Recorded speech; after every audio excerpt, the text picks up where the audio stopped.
I spent a decade clawing my way out of debt to buy a $350,000 townhouse, believing the deed in my hand was proof of my freedom. I was wrong. It took exactly 79 missed calls and one locked conference room to realize that to my parents and sister, my sanctuary wasn't a home. It was just an unoccupied asset, and they had already made copies of the keys. The ink on the final document was still wet, a glossy blue signature that looked far more confident than I felt. I set the pen down on the granite island, the cool stone pressing against my fingertips, and listened to the silence. It was a heavy, expensive silence. Standing in the center of the living room, I slowly turned in a circle. The afternoon light filtered through the sheer blinds I had installed just yesterday, casting long, pale stripes across the hardwood floors. This was mine, all 1,800 square feet of it. The 3 bedrooms, the 2.5 baths, the small but private patio out back where the previous owner had left a terracotta pot that I promised myself I would fill with basil and mint. $350,000. I said the number in my head, dissecting it. It was a number that would have made my 22-year-old self hyperventilate. It was a number that represented 10 years of skipped vacations, brown bag lunches, and freelance data analysis gigs taken on weekends when my friends were at brunch. It was the physical manifestation of a decade spent digging myself out of the suffocating hole of student debt and proving, mostly to myself, that I could stand on my own 2 feet. The realtor, a brisk woman named Sarah, who wore too much floral perfume, had left 20 minutes ago, leaving me with a heavy keychain and a folder thick with legal paperwork. I was 32 years old, and for the first time in my life, I owned the roof over my head. My phone buzzed on the counter, the vibration rattling against the granite. I flinched. The reflex was immediate and involuntary, a tightening in my chest that had nothing to do with mortgage rates and everything to do with the contact name flashing on the screen. Mom. I stared at it, letting it buzz until it went to voicemail. I could not let her into this room yet, not while the air still felt clean and yours. I needed to breathe it in, to let the reality of the achievement settle into my bones before Linda Henderson came in and rearranged the emotional furniture. I thought about my grandfather then. He was the only one who had ever really seen me, the quiet middle child lost between Emily's dramatic crises and my parents' constant financial juggling act. When he passed, he left me $10,000. It was not a fortune, but to me, it was a lifeline. It was the seed money for this down payment. My parents had made comments at the funeral, subtle hints that perhaps the money should go into a family pot or help Emily with her car payments. But I had moved it into a high-yield savings account the day the check cleared and refused to touch it until now. I walked over to the sliding glass door and looked out at the small patch of green yard. This townhouse was not just property, it was proof. It was evidence that I was not merely an extension of the chaotic, guilt-filled ecosystem I had grown up in. I was Julia Henderson, and I was solvent, stable, and safe, or so I told myself. 2 nights later, the silence was broken by the sound of laughter and the clinking of cheap wine glasses. I had invited a few people from the office over for a casual housewarming. Nothing fancy. Just pizza and wine on the living room floor because my sofa was not being delivered for another 3 weeks. Priya sat cross-legged on a throw pillow, holding a slice of pepperoni pizza in one hand and gesturing with the other. She was my closest friend at the analytics firm, a sharp-witted woman who could spot a pattern in a data set, or a relationship, from a mile away. So, this is it, Priya said, looking around at the high ceilings. The Palace of Solitude. It is gorgeous. Jewels, seriously, the light in here is amazing, I smiled, pouring more Pinot Grigio into her plastic cup. Thanks. It feels surreal. I keep expecting someone to walk in and tell me there has been a mistake, and I actually belong back in that studio apartment next to the train tracks. You worked for this, Priya said firmly. No mistakes. You earned every square inch. My phone, sitting on the floor between us, lit up. It did not ring, as I kept it on silent, but the screen brightened the dim room. A text message, then another, then a third, in rapid succession. Priya's eyes flicked to the screen and then up to my face. She saw the way my shoulders rose, the way the smile drained out of my expression. "Mom?" she asked. I nodded, reaching over to flip the phone face down. She wants to know why I have not sent photos yet. She says Aunt Carol is asking if I bought a fixer-upper because the price seems low for the area. Priya rolled her eyes, mildly controlling. "You said, I think you underplayed it. It is just how they are," I said, trying to keep my voice light. Though the wine suddenly tasted acidic, they worry, and they have no concept of boundaries. To them, privacy is just secrecy in a trench coat. "Does she know you moved in fully?" "She knows I closed." I said, "I told her I'm busy with work. If I send pictures, she will start critiquing the paint colors or asking why I did not buy something closer to Oak Ridge so I could help with the grandkids more often." Priya took a bite of her pizza, chewing thoughtfully. "You are the backup plan, aren't you?" The words hung in the air, accurate and stinging. I shrugged. Emily is the golden child who can do no wrong. Even when her life is on fire, I am the steady one, the one who is supposed to be there to catch the falling debris. "You have a house now." "Jules," Priya said quietly, "a $350,000 fortress. You can pull up the drawbridge whenever you want." I looked at the flipped-over phone. I wanted to believe her. I wanted to believe that a deadbolt and a mortgage deed were enough to keep the expectations at bay. But I knew my parents, I knew my sister, and I knew that to them, a fortress was just a challenge. Sunday dinner was a mandatory institution in the Henderson family. If you missed it, you were subjected to a week of passive-aggressive voicemails and inquiries about your health, implying that only a grave illness could excuse your absence. I drove to Oak Ridge with a knot in my stomach. Riverton was only 30 minutes away, but the drive felt like traveling back in time. Oak Ridge was a working-class suburb that had seen better days, filled with small ranch-style houses that leaned slightly under the weight of deferred maintenance. My parents' house was the same as it had been for 30 years, cluttered, warm, and smelling faintly of pot roast and lemon polish. When I walked in, the chaos hit me like a physical wave. The television was blaring cartoons. My 5-year-old nephew, Leo, was sprinting in circles around the recliner, and 3-year-old Mia was crying in the kitchen. Emily was sitting at the dining table, looking exhausted. She was 3 years older than me, but lately, she looked 10. Her husband, Nate, was on the porch, smoking a cigarette he had sworn to quit 5 times this year. "Hey, stranger," Emily said, not looking up from her phone. "Must be nice to drive a car that does not smell like sour milk." I put my purse down on the counter. "Hi, Em. Good to see you too. Where is Mom?" "In the laundry room," Emily said. "Dad is in the garage." I walked into the kitchen just as Linda bustled out of the laundry room, a basket of towels on her hip. She stopped when she saw me, her eyes immediately scanning me for defects. "You look tired." "Julia," she said, offering her cheek for a kiss.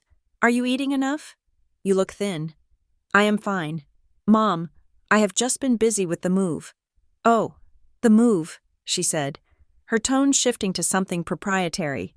"We are just dying to see it. Your father was saying just this morning that it is a shame you did not let him help you with the inspection. You know those inspectors miss things. I used a very highly rated inspector." "Mom, the house is solid." She set the basket down on a chair that was already covered in mail. "Well, we will see. It is a blessing, really, a blessing for the whole family." The phrasing made the hair on the back of my neck stand up. For the whole family. Dinner was a tense affair. Mark, my father, sat at the head of the table, carving the roast with a focus that suggested he was performing surgery. He was a man who believed that if he did not talk about a problem, it ceased to exist. "So, Nate," Mark said, looking at his son-in-law, "how is the contracting business?" Nate shifted in his seat, pushing peas around his plate. "It is slow. Winter is coming. People do not want to start renovations before the holidays." Emily let out a sharp, bitter laugh. "Slow is an understatement. We are 2 months behind on the credit cards. Dad, And daycare raised their rates again, $300 a week for Mia. It is criminal. I kept my head down, focusing on my mashed potatoes. I knew where this was going. It is just so hard to get ahead. Emily continued, her eyes sliding toward me. We are drowning. And then I look at Julia. Single, no kids, buying a townhouse with 3 bedrooms just for herself. The single-income life is so easy. I gripped my fork. My life is not easy. I work 55 hours a week. Doing what? Sitting at a computer? Emily shot back. Try chasing 2 kids and managing a household on 0 sleep, while your husband waits for the phone to ring. You have no idea. Julia, you live in a bubble. That is enough, Mark said. Though his tone lacked any real authority, Julia worked hard for her place. Yes, she did, Linda added, pouring gravy over her meat. And it is wonderful that she has so much space. How many bedrooms did you say it was again? Honey, 3? Yes, 3, I said tightly. And you are using one as an office? Mark asked. Looking up. I have to. Dad, I work from home 2 days a week. I need a dedicated space with a secure internet connection.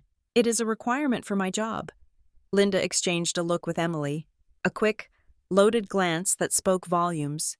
Well, Linda said, surely you do not need it set up as an office 24/7. I mean, if family came to visit, you could put a mattress in there, right?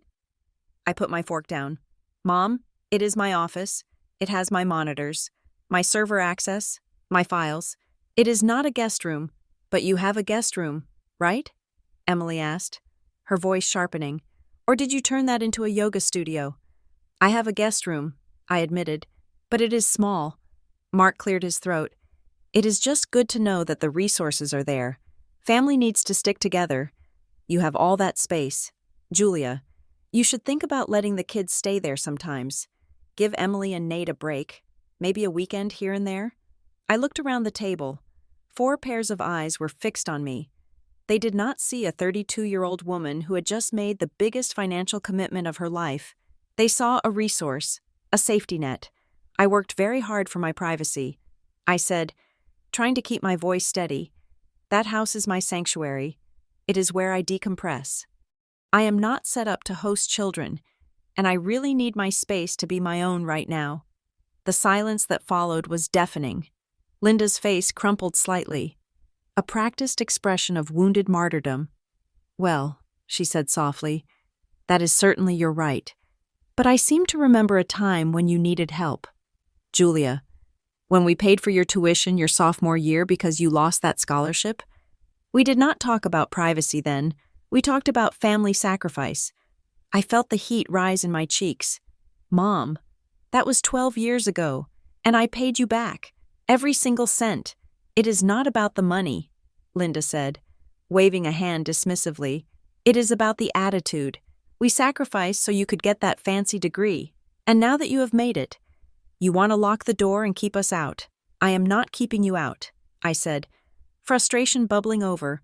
I am setting boundaries. Boundaries. Mark scoffed.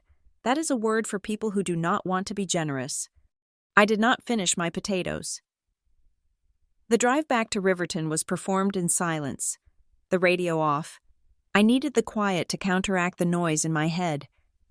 My mother's words about sophomore year replayed in my mind like a scratched record. They loved to bring that up. I had lost a partial scholarship because my GPA dipped while I was battling mononucleosis. They had covered 1 semester of tuition, about $4,000 at the state university, what they conveniently forgot, and what I replayed now as I watched the highway markers flash by, was what came after. I remembered the smell of the grease at the diner where I picked up the night shift. I remembered finishing my classes at 2 in the afternoon and working until midnight. 5 days a week. I remembered the apartment I lived in for 3 years after graduation, a basement unit with 1 window that looked out at a brick wall, where the heating broke every January. I had written them a check for $4,000 plus interest 3 years after I graduated. I had handed it to my father at Christmas. He had taken it, nodded, and put it in his pocket without a word. And the down payment, My grandfather's inheritance, $10,000. It was a kind gesture, a final gift of love from him, but in the housing market of Riverton, it was a drop in the bucket. I had saved another $60,000 on my own. I had forgone new cars, nice clothes, and trips to Europe. I had built that down payment dollar by agonizing dollar, yet listening to them tonight. You would think Mark and Linda Henderson had written the check for the entire $350,000 themselves. They spoke of my house as if it were a dividend from their investment in me. I pulled into my driveway, the headlights sweeping across the clean, white garage door. I turned off the engine and sat there for a long time. Looking at the house, it felt heavy. It was supposed to be my liberation, but suddenly, it felt like a target. Monday morning at the office was a whirlwind, which was exactly what I needed. I buried myself in spreadsheets and SQL queries, letting the logic of the data drown out the emotional illogicality of my family. Around 10 o'clock, my manager, David, called me into his office. He looked excited, which usually meant more work for me. "Julia, sit down," he said. "Big news. We just landed the chaotic neutral account." I raised my eyebrows.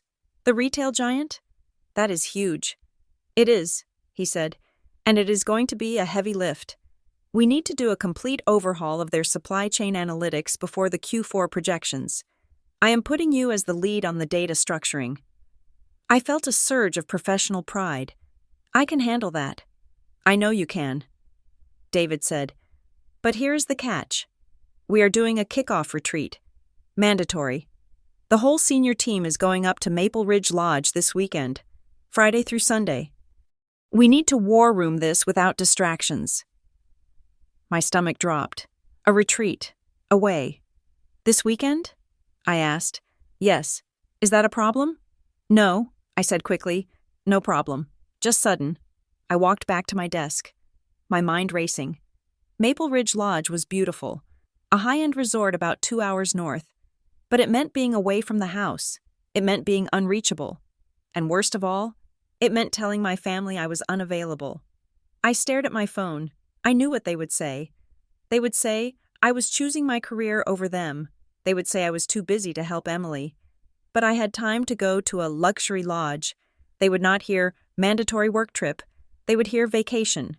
I hesitated, typing and deleting a message to the family group chat 3 times.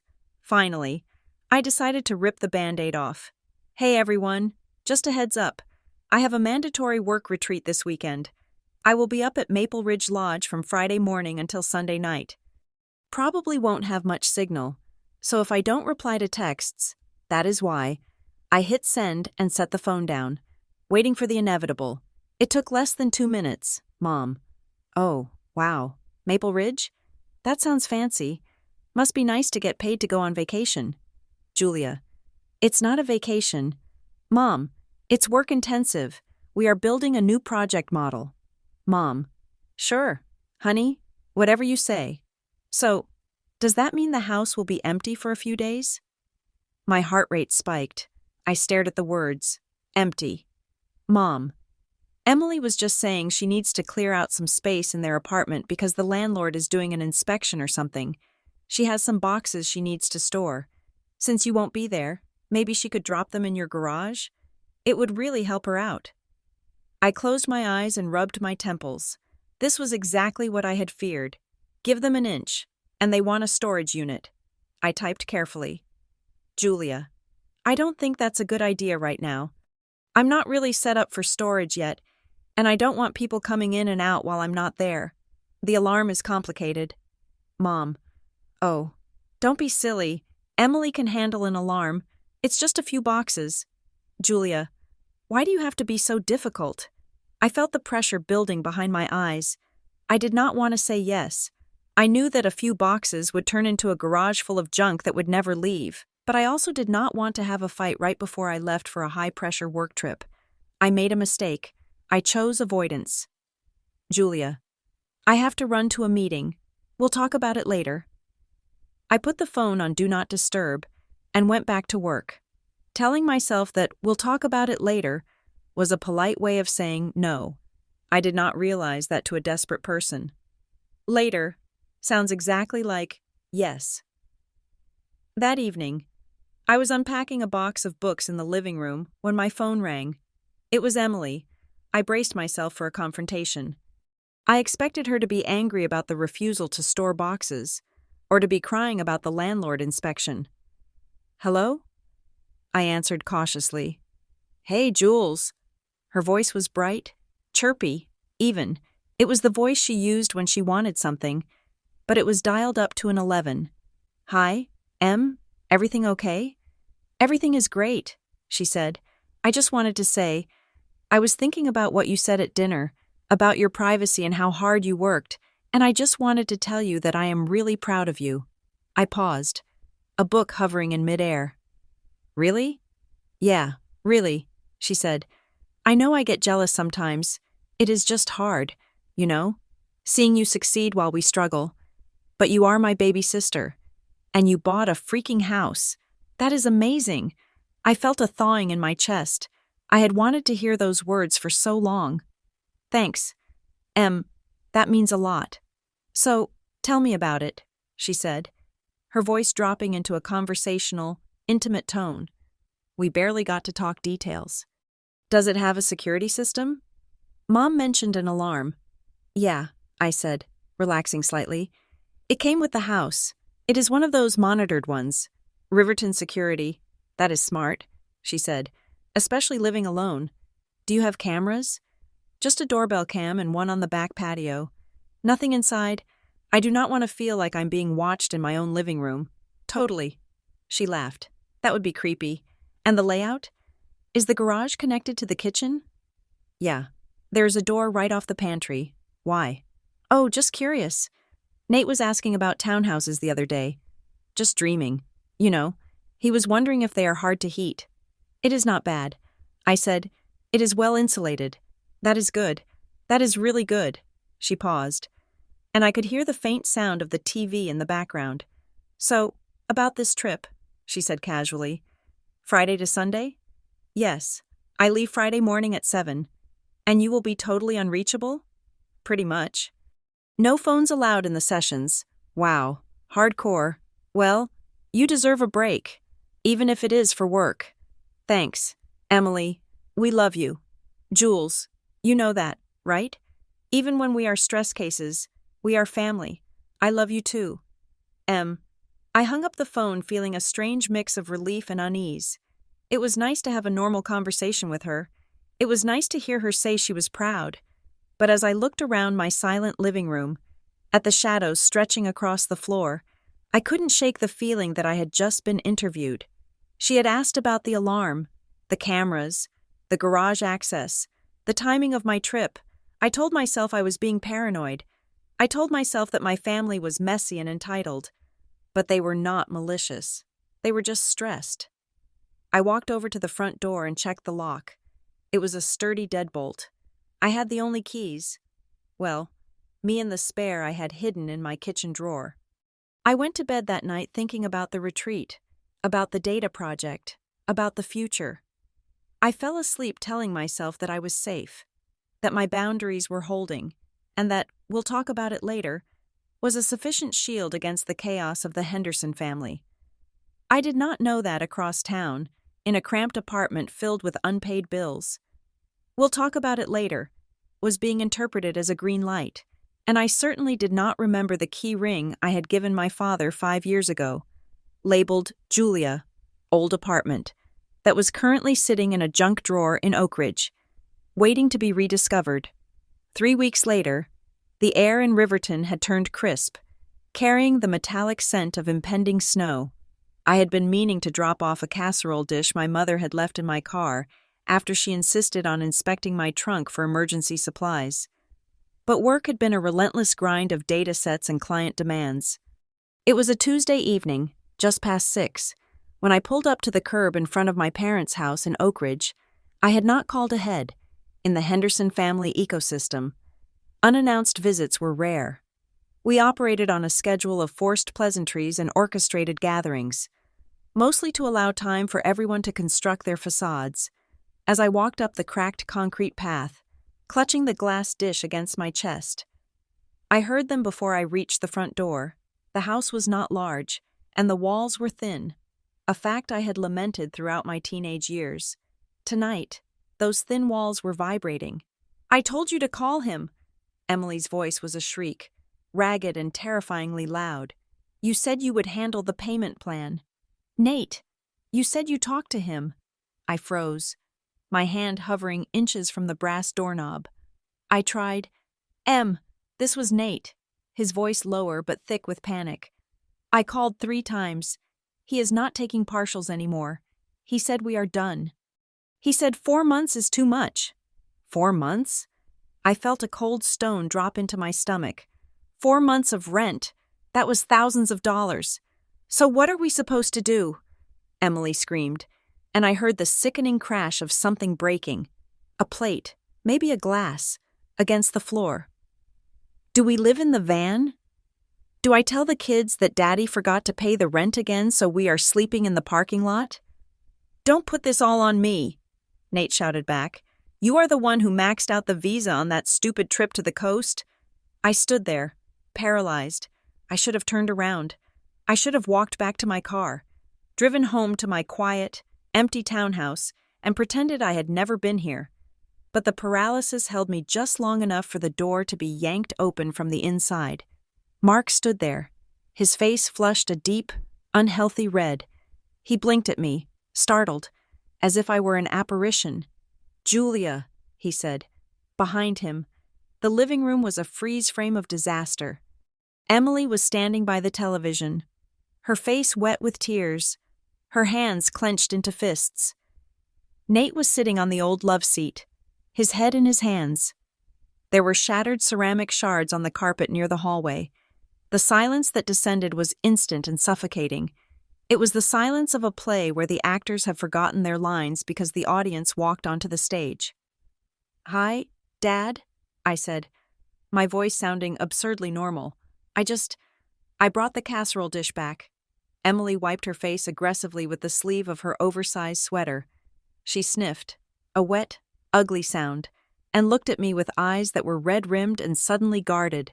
"Great," she said, her voice cracking. "The prodigal daughter returns. Perfect timing, as always. Come in," Linda called from the kitchen doorway, wiping her hands on a dish towel. Her voice was too high, too bright. "Just come in. Julia, we were just discussing finances." I stepped inside, the heat of the house hitting me. It smelled of stale coffee and stress. We moved to the dining table because that was where we processed trauma, over plates of food. Linda had made spaghetti. But no one was eating. The noodles sat cold and congealed on the plates while the conversation circled the drain. "So," Linda began, clasping her hands together on the table. She looked from me to Emily, then back to me. "We have some news, not good news. Unfortunately." I looked at Emily. She was staring at the tablecloth, picking at a loose thread. "Emily's landlord is being difficult," Linda said, choosing the word carefully. "He is not being difficult, Mom," Nate said, his voice flat. "He is evicting us." The word hung in the air like smoke. Eviction. It was a word that belonged to other people, to the sad stories on the evening news. Not to us. We were lower middle class. We struggled, but we paid our bills, or so I had thought. "He gave us a notice," Emily whispered, 30 days. "But he said if we don't pay the back rent by Friday, he is filing the court papers immediately. It goes on our record. We won't be able to rent anywhere else." I felt a surge of genuine sympathy mixed with frustration. How had it gotten this bad? "How much is it?" I asked. Emily looked up, her eyes flashing with a mix of shame and defiance. 5,000, including the late fees. I did the math in my head. I had savings. I had my emergency fund. I could help. But 5,000 was a significant chunk of the money I had set aside for property taxes and repairs. "I can help with some of it." I said slowly, "I can't do 5,000, but I could cover a month, maybe 1,500, and I can sit down with you guys this weekend and look at the budget. We could figure out where the leaks are." I looked at Nate. I can help you set up a spreadsheet. Nate looked hopeful for a split second, but Emily let out a sharp, derisive snort. A spreadsheet? She mocked. You think a spreadsheet is going to fix this? Julia? We are drowning. Throwing pennies at a burning house isn't going to put the fire out. It is not pennies. I said, stung. $1,500 is a lot of money. It is a Band-Aid on a bullet hole. Emily snapped. We need a place to live. Julia, we need time to save up a deposit for a new place. We can't just budget our way out of homelessness in 3 days. Mark cleared his throat. It was a low, rumbling sound that usually signaled a decree was coming. Emily is right, he said. Money is tight for everyone, but the family needs to pull together. That is what we do. We circle the wagons. He looked at me, his gaze heavy and expectant. It makes no sense for them to go to a motel. Mark continued, or a shelter. God forbid. A shelter. Not when there is a family resource available. Not when there is a perfectly good room sitting empty just 20 minutes away. My stomach turned over. I knew exactly where this was going, but hearing it out loud felt like a physical shove. Julia, Linda said, her voice dropping to a conspiratorial whisper. We were thinking, just for a little while, just until they get back on their feet. I looked at them. Linda's pleading eyes, Mark's stern expectation, Emily's sullen entitlement. You want them to move in with me? I asked. Just for a couple of months, Linda said quickly. Just to let them save up the deposit for a new apartment. They could put their furniture in storage or your garage and just use the 2 spare bedrooms. It is perfect. Really. I felt the walls of the dining room closing in. Mom, I said, trying to keep my voice steady. I just moved in. I am still unpacking. So they can help you unpack, Linda said, beaming as if she had solved a puzzle. Nate is handy. He can help you with all those little repairs I'm sure you need. I looked at Nate. He was studying his fingernails. He did not look like a man who wanted to fix my faucet. He looked like a man who wanted to disappear. I don't think that is a good idea. I said, I work from home, remember? I need quiet. Having 4 extra people. 2 of them children. It would be chaotic. I have meetings. I have deadlines. Oh, stop it, Emily snapped. The kids are in school during the day, and they are not wild animals. Julia, they are your nephew and niece. You are acting like we are lepers. I am not saying that. I said, my heart rate climbing. I am saying that my house is not big enough for 2 families. It is a townhouse, not a mansion. There is 1 living room, 1 kitchen. You have 3 bedrooms, Mark interrupted. 1 for you, 1 for Emily and Nate, 1 for the kids. It fits perfectly. But it is my house, I said, the words slipping out sharper than I intended. I bought it because I wanted my own space. I lived in that studio for years so I could have this. Linda sighed, a long, ragged exhalation that signaled I was being unreasonable. Julia, she said, think about your grandfather. I stiffened. Don't bring him into this. He left that money to help the family, Linda said, her voice trembling slightly. He gave you that start. Do you really think he would want you sitting in that big house all alone, hoarding rooms, while your sister is out on the street? Is that what you think he wanted? The manipulation was so clumsy, yet it hit its mark. I felt a flash of guilt, hot and sharp, followed immediately by anger. Grandpa left that money to me. I said, specifically, to help me buy a home, not to run a boarding house. Mark leaned forward, placing his elbows on the table. The wood creaked under the weight. You know, Julia, he said quietly, we have been looking into things, just to understand the situation. Looking into what? I asked. The assets, he said vaguely. That money from your grandfather. It was a significant chunk of your down payment. Technically, that makes the house a partial family asset. The rooms seem to tilt. What? I said. That is not how it works. Dad, it was an inheritance check. It was a gift. Mark waved a hand. Well, legally, it is complicated. When family money is used to purchase property, there is an argument that the property is intended for the family benefit. We are not trying to be difficult. Julia, we are just saying that there are other options, Options that might not be as kind as you simply opening your door to your sister. I stared at him. Was he threatening me? Was my own father implying he would sue me for a house I had just bought because I refused to let my sister move in? You are joking. I said, "Tell me you are joking." "We are just desperate," Linda interrupted. Reaching out to touch my hand, I pulled it away. "We are just saying that family helps family, and right now, you are the one with the life raft." I stood up. My chair scraped loudly against the floor. "I can't do this." I said, "I can't. I need to go." "Julia, wait," Emily called out. But she didn't stand up. "You are seriously just going to leave?" I walked to the door, my hands shaking. I needed air. I needed to be away from the smell of spaghetti and the suffocating weight of their entitlement.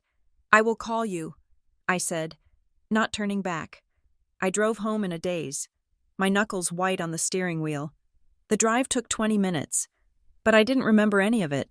All I could hear was Mark's voice. Technically, that makes the house a partial family asset. When I got inside my townhouse, I didn't turn on the lights. I locked the deadbolt. Then I engaged the security system. Then I walked into the kitchen and turned on the single pendant light over the island. I went to the drawer where I kept my important files. I pulled out the thick envelope labeled closing documents. I sat at the island, spreading the papers out. I needed to see it in black and white. Deed of trust, grantor. Riverton Development Group. Grantee, Julia Marie Henderson. There it was. My name. Just my name. No Mark Henderson. No Emily Henderson. No family trust. I flipped to the mortgage paperwork. Borrower, Julia Marie Henderson. I found the copy of the check from the inheritance. It was made out to me. I had a letter from the estate executor stating it was a specific bequest to my granddaughter, Julia. I traced the letters of my name with my finger. Legally, I knew I was in the clear.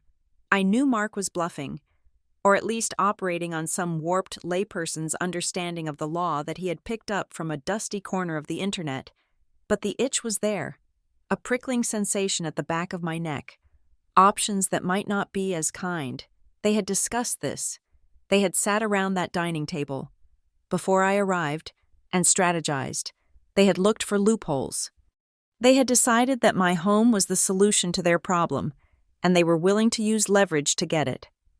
My phone buzzed. A text from Priya. "Hey, did you survive the family dinner? I assume you are currently drinking wine." I stared at the screen, then dialed her number. She answered on the second ring. "It is worse than I thought." I said, "What happened?" Priya asked, her voice instantly shifting from playful to concerned. "They want to move in." I said, "Emily is getting evicted. They want to move her, Nate, and the kids into my townhouse, indefinitely." "Oh, hell no," Priya said. "Absolutely not. Do not open that door. Julia, if you let them in, you will never get them out." I told them no. I said, "But my dad," he started talking about the inheritance money. He said the house is technically a family asset because I used Grandpa's money for the down payment. He implied they could fight me for it. Priya was silent for a moment. "That sounds like complete nonsense, but it is scary nonsense. I am looking at the deed right now." I said, "It is in my name." "Julia," Priya said firmly, "you need a lawyer, not just to look at the papers, but to tell you exactly where the lines are. You need armor. I don't want to sue my parents." I whispered. "You don't have to sue them," she said, "but you need to know that they can't sue you, and you need to know what happens if they just show up, because people like that, they don't take no for an answer. They take it as a negotiation." She was right. I knew she was right. "I will call someone tomorrow." I said, "Good. And Julia? Change your locks, just in case." I looked at the front door. I had the keys. They didn't have keys. "I am fine." I said, "They can't get in." The next morning, I took an early lunch break and drove to the offices of Parker Wolf. It was a boutique firm downtown, the kind with heavy mahogany doors and a receptionist who looked like she judged your credit score the moment you walked in. I had an appointment with an attorney named Elias Thorne. He was youngish, maybe 40, with sharp glasses and a demeanor that was efficiently brutal. I sat across from him, clutching my folder of documents like a shield. I explained the situation, the inheritance, the threats, the eviction. He listened without interrupting, taking notes on a yellow legal pad. When I finished, he sat back and tapped his pen against the desk. "First things first, Ms. Henderson," he said. "Based on what you have shown me, your parents have absolutely no legal claim to your property. An inheritance is separate property, and unless you signed a contract agreeing to repay the family or granting them interest in the home, the house is 100% yours. Your father is blowing smoke." I let out a breath I didn't know I was holding. "So they can't take it?" "No," he said, "but that is not your biggest problem." "What is?" "Tenancy," he said. "In this state, tenancy laws are very protective of occupants. If you let your sister and her family move in, even for a weekend, even without a lease, even without them paying a dime of rent, they can establish residency." He leaned forward. "If they receive mail there, if they move furniture in, if they stay for a certain number of consecutive days, they become tenants at will. And once they are tenants, you cannot just kick them out. You have to formally evict them. That process can take 3 to 6 months. My mouth went dry. 3 to 6 months? And during that time, he continued, you are living with people who are hostile to you, in your own home. It is a nightmare scenario. So I can't let them stay even for a night? I asked. I would advise against it, Thorne said. Given their aggressive posture? Given the threats your father made? If you give them a key, you are handing them possession. Do not let them sleep there. Do not let them move a single box into your garage. He slid a business card across the desk. My advice? Be clear, be written, and be absolute. Send a message that states you cannot host them. Do not give reasons they can argue with. Just say no, and if they show up, you call the police. It sounds harsh, but it is easier to turn away a guest at the door than to evict a tenant from the bedroom. I walked out of the law office feeling both lighter and heavier. The legal threat was a phantom, but the physical threat was real. I sat in my car in the parking garage and opened the family group chat. It had been silent since my exit the night before. No apologies, no check-ins, just a strategic silence designed to make me sweat. I needed to end this. I needed to be the bad guy so I could stay the safe guy. I typed the message out in the Notes app first, editing it until it was devoid of emotion, devoid of loopholes. Hi everyone. I have done some thinking and looked at my finances and schedule. I cannot host Emily and her family at my house. I am not able to take on long-term guests or store furniture. I am willing to help Emily research emergency housing assistance or contribute toward a deposit on a rental elsewhere. But moving into my home is not an option. This is final. I stared at it. It felt cold. It felt necessary. I copied it into the group chat and hit send. I watched the screen, read by Mom, read by Emily, read by Dad. I waited for the explosion. I waited for the guilt trips, the angry emojis, the phone calls, but nothing happened. The chat remained static. No typing bubbles appeared. 5 minutes passed. 10. I drove back to work, checking my phone at every red light. Still nothing. It wasn't until I got back to my desk that I realized what had happened. It was a realization that hit me with a slow, creeping sadness. They weren't answering because they were done talking to me. They were talking to each other. In a house in Oak Ridge, phones were pinging.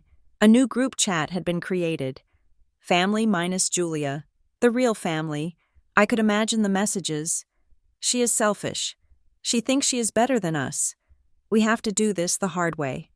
I put my phone down and stared at my monitors. I had drawn the line. I had protected my fortress. But the silence from my phone felt less like a victory and more like the calm before a storm. That night, Emily created the new chat. I didn't see it, obviously, but I felt the shift in the universe. The exclusion was palpable. I was no longer a member of the tribe. I was the enemy holding the resources. And enemies don't get heads-up warnings. They get ambushed. I went to sleep that night checking my locks 3 times. I checked the windows. I checked the garage code. Everything was secure. But as I drifted off, I remembered the one variable I hadn't checked. The one variable I had forgotten existed. A small brass key on a ring with a faded paper tag that said, Julia, old apartment. I had given it to my dad 5 years ago when I lived in that basement unit. For emergencies. I had used the same brand of lock for the townhouse because it was on sale at the hardware store. I had keyed it to the same master code because I was terrible at remembering new jagged patterns. It was sitting in a junk drawer in Oak Ridge, buried under rubber bands and takeout menus. And in the silence of the new group chat, I had a sinking feeling that someone was cleaning out that drawer. The silence from my family was not peaceful. It was heavy, like the drop in barometric pressure before a tornado touches down. For 3 days after I sent the text message drawing my line in the sand, moving into my home is not an option, my phone sat on my desk. Unnervingly quiet. I knew them well enough to know that they were not processing my boundaries with healthy introspection. They were regrouping. I could almost hear the frantic typing in the new group chat they had undoubtedly created. The one where I was no longer Julia the daughter or Julia the sister, but Julia the obstacle. In that invisible digital room, I imagined the narrative they were spinning. I was the villain of the piece. I was the selfish career woman who cared more about her precious home office than her own flesh and blood. Linda would be typing paragraphs about how she had failed to raise me with family values. Emily would be sending crying emojis, talking about how her children were being rejected. Mark would be the strategist, reminding them that emotions were fine, but the clock was ticking, and the clock was indeed ticking. I found out through a mutual friend, my cousin Sarah, who lived 2 towns over and mostly stayed out of the crossfire, that Emily and Nate had received their formal eviction notice. The landlord was done playing games. They had received a notice to quit, a legal demand to vacate the premises. Instead of panicking, or perhaps as a symptom of their panic, Emily and Nate retreated into delusion. I saw it on Instagram, that Saturday, while I was stripping wallpaper in my guest room, trying to make the house feel even more like mine. A notification popped up. Emily had posted a story. It was a video of her walking through a sprawling, 4-bedroom colonial in the upscale Barrington district. The rent for a place like that would be at least $3,500 a month, more than double what they were currently failing to pay. New beginnings, the caption read, with a sparkling heart emoji, manifesting this beauty for our family. I watched the video 3 times, feeling a mix of nausea and fury. They were walking through a marble foyer, opening French doors to a sunroom. Nate was in the background, nodding at a leasing agent who looked skeptical. They were touring homes they could not possibly afford. They were bypassing the affordable apartments, the smaller 2 bedrooms in less trendy neighborhoods, and shooting for luxury. Why? Because deep down, they did not believe they would have to pay for it. They believed that if they aimed high and failed, I would be there to catch them. Or more sinisterly, they believed they didn't need to sign a lease at all because they had a backup plan involving a townhouse in Riverton. My stomach churned. They were not looking for a solution. They were waiting for me to break. On Monday morning, the reality of my own schedule collided with their timeline. David, my manager, called me into his office to finalize the details for the Maple Ridge retreat. "It is confirmed. Julia," he said, handing me a glossy itinerary. "We leave Friday morning at 8, 3 days, deep dive analytics, team building, and 0 distractions." I took the packet. 0 distractions? Company policy for the retreat, he said, tapping a section on the second page. No phones during sessions. We lock them in the conference cabinet from 9 to 5.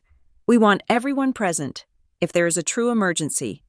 People can call the lodge front desk, and they will run a message down to us. I felt a spike of anxiety, being unreachable for 8 hours a day, 3 days in a row, while my family was in crisis mode. It felt dangerous. "Is that strict?" I asked. "Mandatory." David smiled. "You need to unplug. Julia, you have been running hot since the acquisition. Take the weekend. Breathe the mountain air." I nodded. forcing a smile. You are right. I will be there. I walked back to my desk, my mind racing. I had to secure the house. If I was going to be gone for 3 days, I needed to make sure my fortress was impenetrable. I would double-check the window locks. I would alert the neighbors. That afternoon, Linda texted me. Coffee? Just a quick catch-up. I promise I won't talk about the house. I hesitated. It was a trap. It was always a trap. But if I refused, it would feed their narrative that I was cutting them off. If I went, kept it short, and held my ground, maybe I could de-escalate the tension before I left for the retreat. Sure, I replied. 30 minutes at the Bean. The coffee shop was neutral ground, smelling of roasted beans and cinnamon. Linda was already there, sitting at a small round table near the window. She looked tired. Her usual perfectly coiffed hair was slightly flat, and the lines around her mouth seemed deeper. When she saw me, she stood up and hugged me. It was a tight, desperate hug. I miss you, she whispered. I stiffened, then patted her back. I am right here. Mom. We sat down. She had already ordered me a vanilla latte, knowing it was my favorite, a peace offering. I heard about the retreat, she said, taking a sip of her tea. Maple Ridge. That sounds lovely. It is work. Mom, intense work. I know, she said. But still, it is nice to get away. She traced the rim of her cup with a manicured fingernail.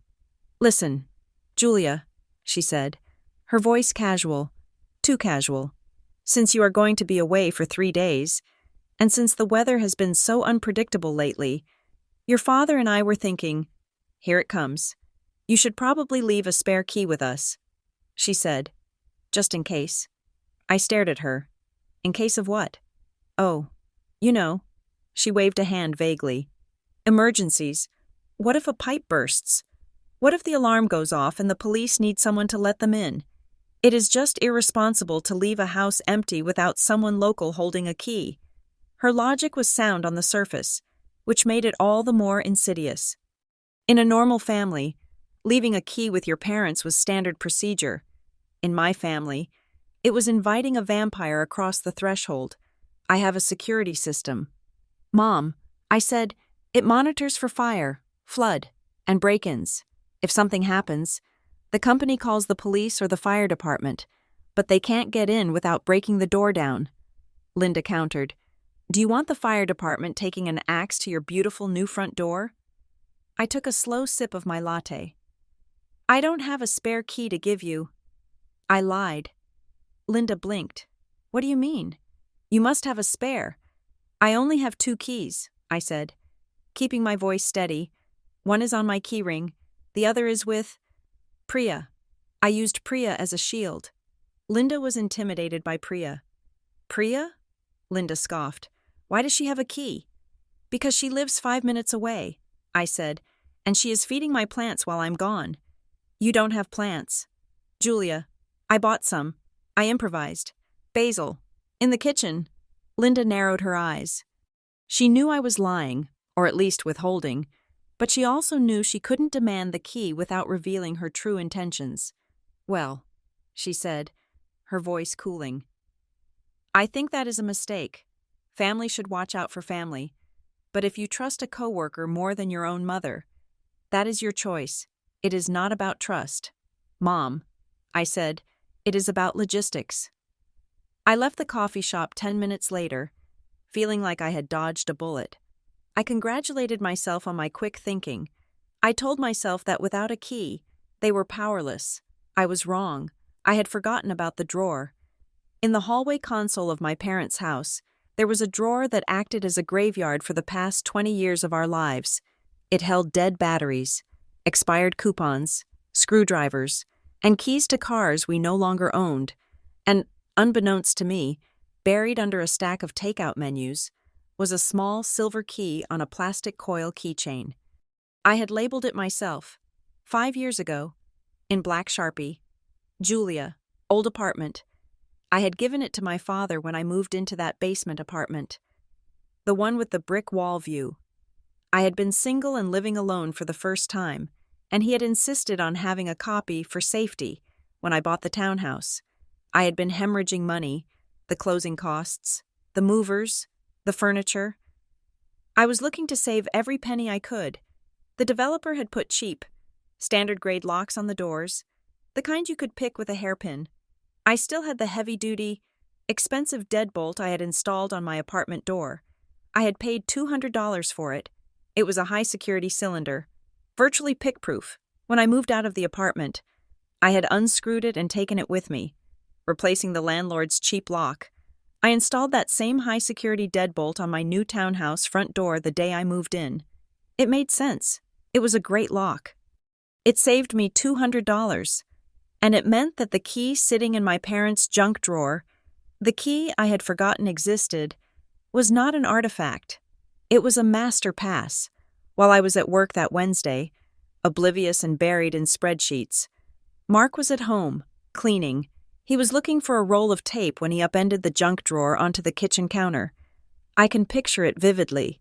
Though I wasn't there, the clutter spilling out, the batteries rolling across the formica. And there, sliding out from under a pile of rubber bands, the key. Julia, old apartment. Mark would have picked it up. He would have looked at it. He would have remembered that I am frugal. He would have remembered that I mentioned installing my good lock on the new house. He didn't call me. He didn't ask. He simply put the key in his pocket, got into his truck, and drove to Riverton. He must have parked down the street, just to be safe. He walked up to my front door in the middle of the afternoon. He slid the key into the lock. Click, the bolt slid back with the smooth, heavy thud of quality engineering. He didn't go in. The alarm would have been set. He just relocked it, pulled the key out, and smiled. He had the answer. He drove home and showed Linda and Emily. I can only imagine the conversation that followed. The vindication, the sense of divine providence. "See?" Emily would have said, her eyes lighting up. "It is a sign. She never changed the lock. She wants us to have access. She didn't give us the key." Though Linda might have argued, playing devil's advocate. She said she only had two. She lied. Emily would have snapped. She lied to her own mother, so why should we play by her rules? If she didn't want us there, she would have changed the locks. This is implied permission. Mark would have nodded. "We won't do anything yet," he would have said. "We wait until she leaves for the retreat. We don't want a confrontation. We just want to get you settled. Once you are in, once the kids are sleeping in those beds, she isn't going to throw you out. She is tough, but she isn't cruel."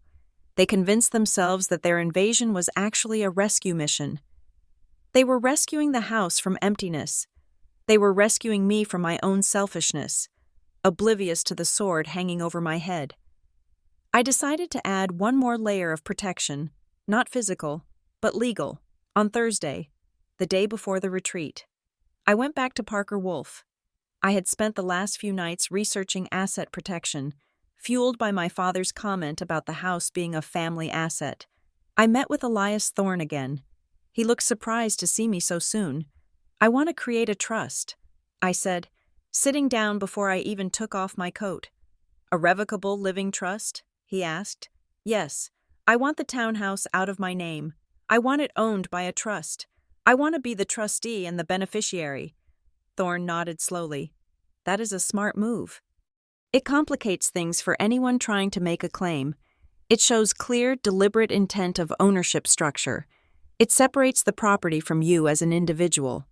In a way, do it." I said, "Can we do it today?" "We can draft it," he said. "You can sign the certification of trust.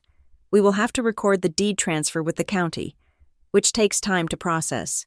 But the date of the transfer will be today." I spent an hour signing papers. The Henderson Living Trust. It sounded cold, corporate, and incredibly safe. By the time I walked out, my house was no longer just a house. It was a trust asset. I had a binder of documents in my bag that proved, beyond a shadow of a doubt, that I had taken legal steps to secure my property for my sole benefit. It felt like putting on a bulletproof vest. I didn't think I would get shot, but I felt better wearing it. That evening, I packed my bag for the retreat. Hiking boots, laptop, notebooks, 3 days of business casual clothes. I moved through the house, checking the windows. I poured water on the basil plant I had lied to my mother about. At 9 o'clock, I sat on my sofa and looked at the group chat. I needed to send one final message, a warning, a reminder. Hey everyone, heading out early tomorrow for the retreat. Just a reminder that I will be in sessions from 8 a.m. to 6 p.m. daily with no phone access. Please don't blow up my phone unless it is a literal life or death emergency. I won't see the messages until night, and I want to focus. I waited. A minute later, a notification popped up. Mom. No words, just the thumbs up. It was dismissive. It was the digital equivalent of a pat on the head. I frowned. Usually, Linda would send a paragraph about driving safely, or packing a sweater, or asking if I had eaten. The silence was louder than the emoji. I checked Emily's status. She was online. She didn't reply. I checked Mark's status. Online. No reply. They were ghosting me. I tossed the phone onto the cushion. Fine, I thought, be that way. If you want to pout because I didn't give you a key or let you move in, go ahead. I will enjoy my 3 days of silence. I didn't know that at that exact moment. Emily was holding a piece of paper that would act as the catalyst for everything that was about to happen. Her landlord had dropped off the final notice. Vacate by Monday, 5 p.m., Monday. I would be coming back Sunday night.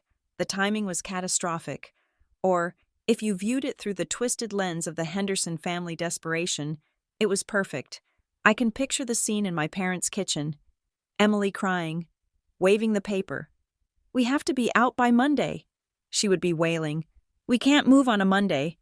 Nate has to work. Linda would take the paper, reading the date. She would look at the calendar on the wall, where she had undoubtedly circled the dates of my retreat in red marker. Julia comes back Sunday night. Linda would say, You have to be out Monday. She would look at Mark. Mark would tap his pocket, where the silver key was waiting. It is a sign, Linda would say, her voice dropping to that fervent whisper she used when she felt the universe was aligning for her. God is opening a door, literally. But what if she comes back early? Nate might ask. Ever the worrier? She won't. Mark would say, She is at a mandatory retreat. She is locked in a conference room. We move you in on Saturday. Linda would decide. We get the truck. We get everything over there. We set up the kids' beds. We make it look nice. We make a nice dinner. And when she walks in on Sunday night? Emily would ask, sniffing. By then, it will already be done, Linda would say, smoothing Emily's hair. She will be tired. She will see the kids sleeping. She will see that the sky didn't fall. It is harder to kick people out than to let them in. She will yell. Sure. But she will get over it. She always does. They nodded. They agreed. They justified. I went to bed in my quiet townhouse, the alarm system arming with a reassuring beep. I slept soundly, believing that the locks on my doors and the passwords on my alarm were enough. I woke up Friday morning before the sun. I drank my coffee standing up in the kitchen. I locked the front door behind me, double-checking it. I drove to the lodge, watching the city fade into the rearview mirror, feeling the tension in my shoulders loosen with every mile. I arrived at Maple Ridge Lodge at 8:30. The air was cold and smelled of pine needles. The lake was a sheet of glass reflecting the gray sky. Check-in was in the main lobby. David was there, waving me over. Ready to disconnect? He asked, holding out a plastic bin. I pulled my phone out of my pocket. It felt heavy. I looked at the screen one last time. No missed calls, no texts. I powered it down. I dropped it into the bin. See you on the other side, I said. David locked the bin in the cabinet behind the registration desk. I walked into the conference room, notebook in hand, ready to analyze supply chains and optimize data flows. Back in Riverton, Mark was renting a 26-foot moving truck. Emily was packing the last of the toys. Linda was making a casserole to transport to the new house. They were not moving into a vacuum. They were moving into a war zone. They just didn't know that the enemy had laid mines they couldn't see. And as I sat down in the leather chair at the lodge, opening my notebook to a fresh blank page, The first box was being carried out of Emily's apartment. The invasion had begun. The gravel crunching under the tires of the shuttle bus sounded like bones breaking. A sharp, rhythmic popping that heralded our arrival at Maple Ridge Lodge. It was a sprawling structure of timber and stone, nestled against a lake that looked like a sheet of hammered iron under the gray morning sky. It was beautiful, expensive, and designed to force relaxation upon you whether you wanted it or not. I stepped off the bus, inhaling the scent of pine and damp earth. My team was chatting animatedly around me, excited about the promise of open bars and catered lunches, but I felt a tight coil of anxiety in my gut. I checked my phone. 9 o'clock, no new messages. The silence from my family should have been a relief. I had set my boundary.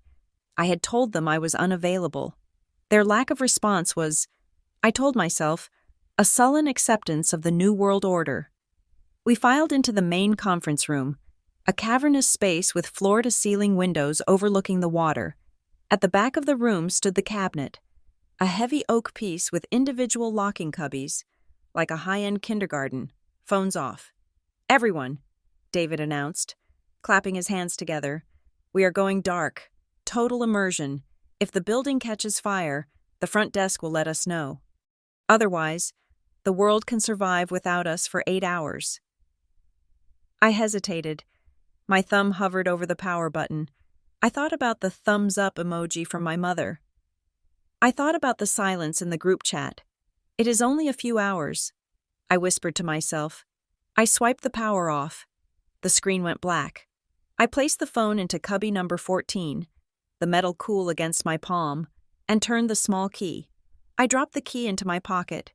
I walked to my seat at the round table, opened my laptop, and forced myself to care about supply chain logistics. I did not know it then, but as I was typing my login password, a 26-foot rental truck was turning onto my street in Riverton. I have reconstructed the next 8 hours of my life 1,000 times. I have pieced it together from the timestamps on my security logs, the police report, the recorded calls from the alarm company, and the gleeful, self-incriminating texts my family sent to each other. I have watched the footage from my doorbell camera until the pixels burned into my retinas. At 9:30 in the morning, the truck rumbled to a halt in front of my townhouse. It took up the entire curb, blocking the mailbox. My father, Mark, was driving. He stepped out, wearing his working flannel shirt. Looking around the neighborhood with a proprietary air, Linda climbed out of the passenger side, clutching her purse. Emily and Nate tumbled out of the back of the cab, followed by the kids, Leo and Mia. They stood on the sidewalk, looking at my house not as guests, but as conquerors surveying a captured citadel. They had a script. I learned later that Linda had coached them on the drive over. If anyone asks, she had said, Julia invited us. She is away on business. And she asked us to house sit and stay for as long as we need. We are family. It is nobody's business. Mark walked up the driveway. He didn't look nervous. He looked entitled. He reached into his pocket and pulled out the key ring with the faded tag. Julia, old apartment. He walked up to my front door. My neighbor, Lila, was watching from her window across the street. She told me later she thought it was strange that I wasn't there to greet them, but she recognized my parents. She saw Mark wave at her, a confident, friendly wave. Mark slid the key into the lock. It shouldn't have worked, in a just world. The tumblers would have rejected the intruder, but I had been frugal. I had reused the expensive cylinder. The lock clicked. The deadbolt slid back. Mark pushed the door open and stepped onto my hardwood entry mat. Linda followed him, gasping softly. "Oh, look at this," she said. The doorbell camera captured her voice clearly. It was not the voice of a mother proud of her daughter's success. It was the voice of a woman shopping. "It is so clean," she said, stepping into the living room. "It is cold, though very modern." "It is huge compared to the apartment," Emily said, pushing past her parents. "Leo, Mia, look at the stairs. Go pick a room." The kids took off running, their sneakers squeaking on my pristine floors. It already feels like a family home, Linda said, resting her hand on the back of my sofa. We just need to move this couch over there, and maybe put the TV on that wall. And then, the house fought back. Beep, beep, beep. The keypad by the door lit up. The 60-second entry delay had started. What is that? Nate asked, freezing in the doorway with a box in his hands. It is just the alarm, Mark said. Dismissing it, Julia said she has a system. Does anyone have the code? Emily asked. I thought you had it. Mark said to Linda. Me? Why would I have it? Linda asked, her voice rising in pitch. She didn't give me a key. Why would she give me a code? The beeping sped up. Beep, beep, beep, beep. Do something, Emily yelled. It is going to wake the baby. Mark started pressing buttons. 1, 2, 3, 4. System error. Try her birthday, Linda shouted. He punched in my birthday. System error. Try the last 4 of her social. The beeping became a continuous tone, a high-pitched whine that signaled the end of the grace period. And then, the siren cut loose. It was a deafening, piercing wail designed to disorient intruders and alert the neighborhood. It filled the house, bouncing off the high ceilings and the hardwood floors. Make it stop, Emily screamed, covering her ears. Linda was punching random numbers now, her hands shaking. 1111, 0000. Just unplug the stupid thing, Emily yelled. Nate, unplug it. Nate dropped the box and scrambled toward the control panel on the wall. He clawed at the plastic casing, trying to find a cord, but the panel was hardwired. There was no plug. It is battery backup, Nate shouted over the noise. I can't turn it off. In the conference room at Maple Ridge, I was nodding at a slide about vertical integration synergies. I felt calm. I felt professional. Inside the dark cabinet at the back of the room, my phone lit up. Incoming call. Riverton Security Monitoring. It buzzed for 30 seconds, then went to voicemail. The monitoring center's automated system waited 10 seconds, then dialed the next number on the list. When I signed up for the service, the technician had asked for a secondary contact, someone with a key. He had said, someone who can verify if it is a false alarm so we don't dispatch police unnecessarily. I had hesitated. I didn't have a partner. I didn't want to burden Priya. So I had given them my father's number. He lived 20 minutes away. He was responsible in the chaos of my living room. Mark's cell phone began to ring. He pulled it out, squinting at the screen. It is the security company. He yelled. Answer it, Linda shrieked. Tell them it is a mistake.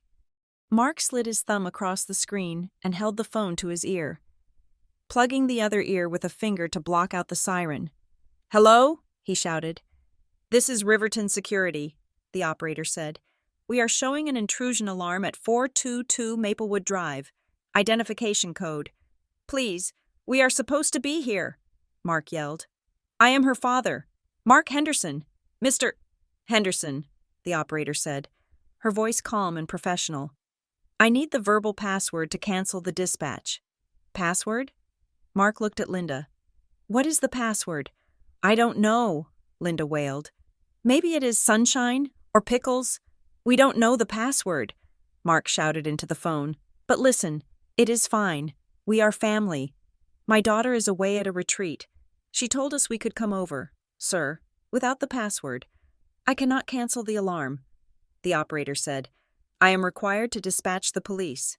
No, don't do that, Mark argued, his voice taking on that bullying tone he used when a cashier wouldn't accept an expired coupon.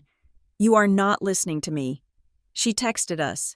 She said, don't blow up my phone. That means she knew we were coming. We have a key. I am dispatching authorities now. The operator said, please remain on the line or wait outside for the officers. The line went dead.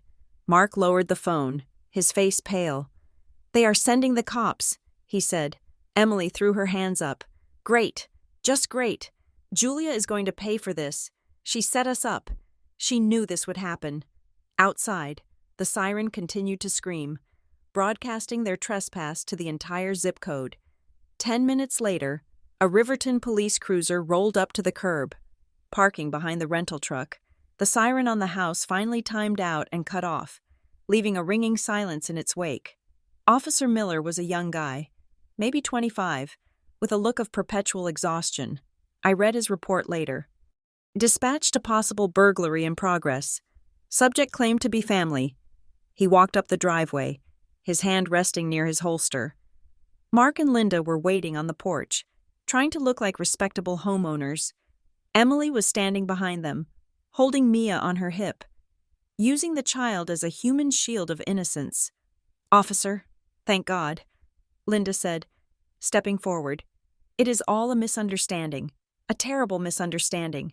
That alarm is just so sensitive." Officer Miller looked at the open front door. He looked at the moving truck. He looked at the key in Mark's hand. "Is this your residence, ma'am?" he asked. "It is my daughter's," Linda said quickly. "Julia Henderson.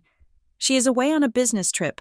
She asked us to move in, to house sit, and watch the place. Do you have identification?"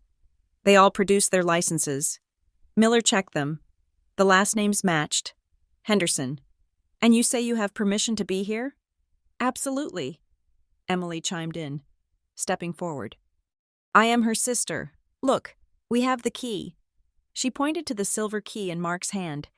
"If we were breaking in, would we have a key?" she asked, offering a strained laugh. Officer Miller frowned.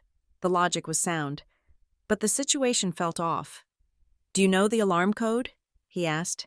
"It slipped my mind." Emily lied smoothly.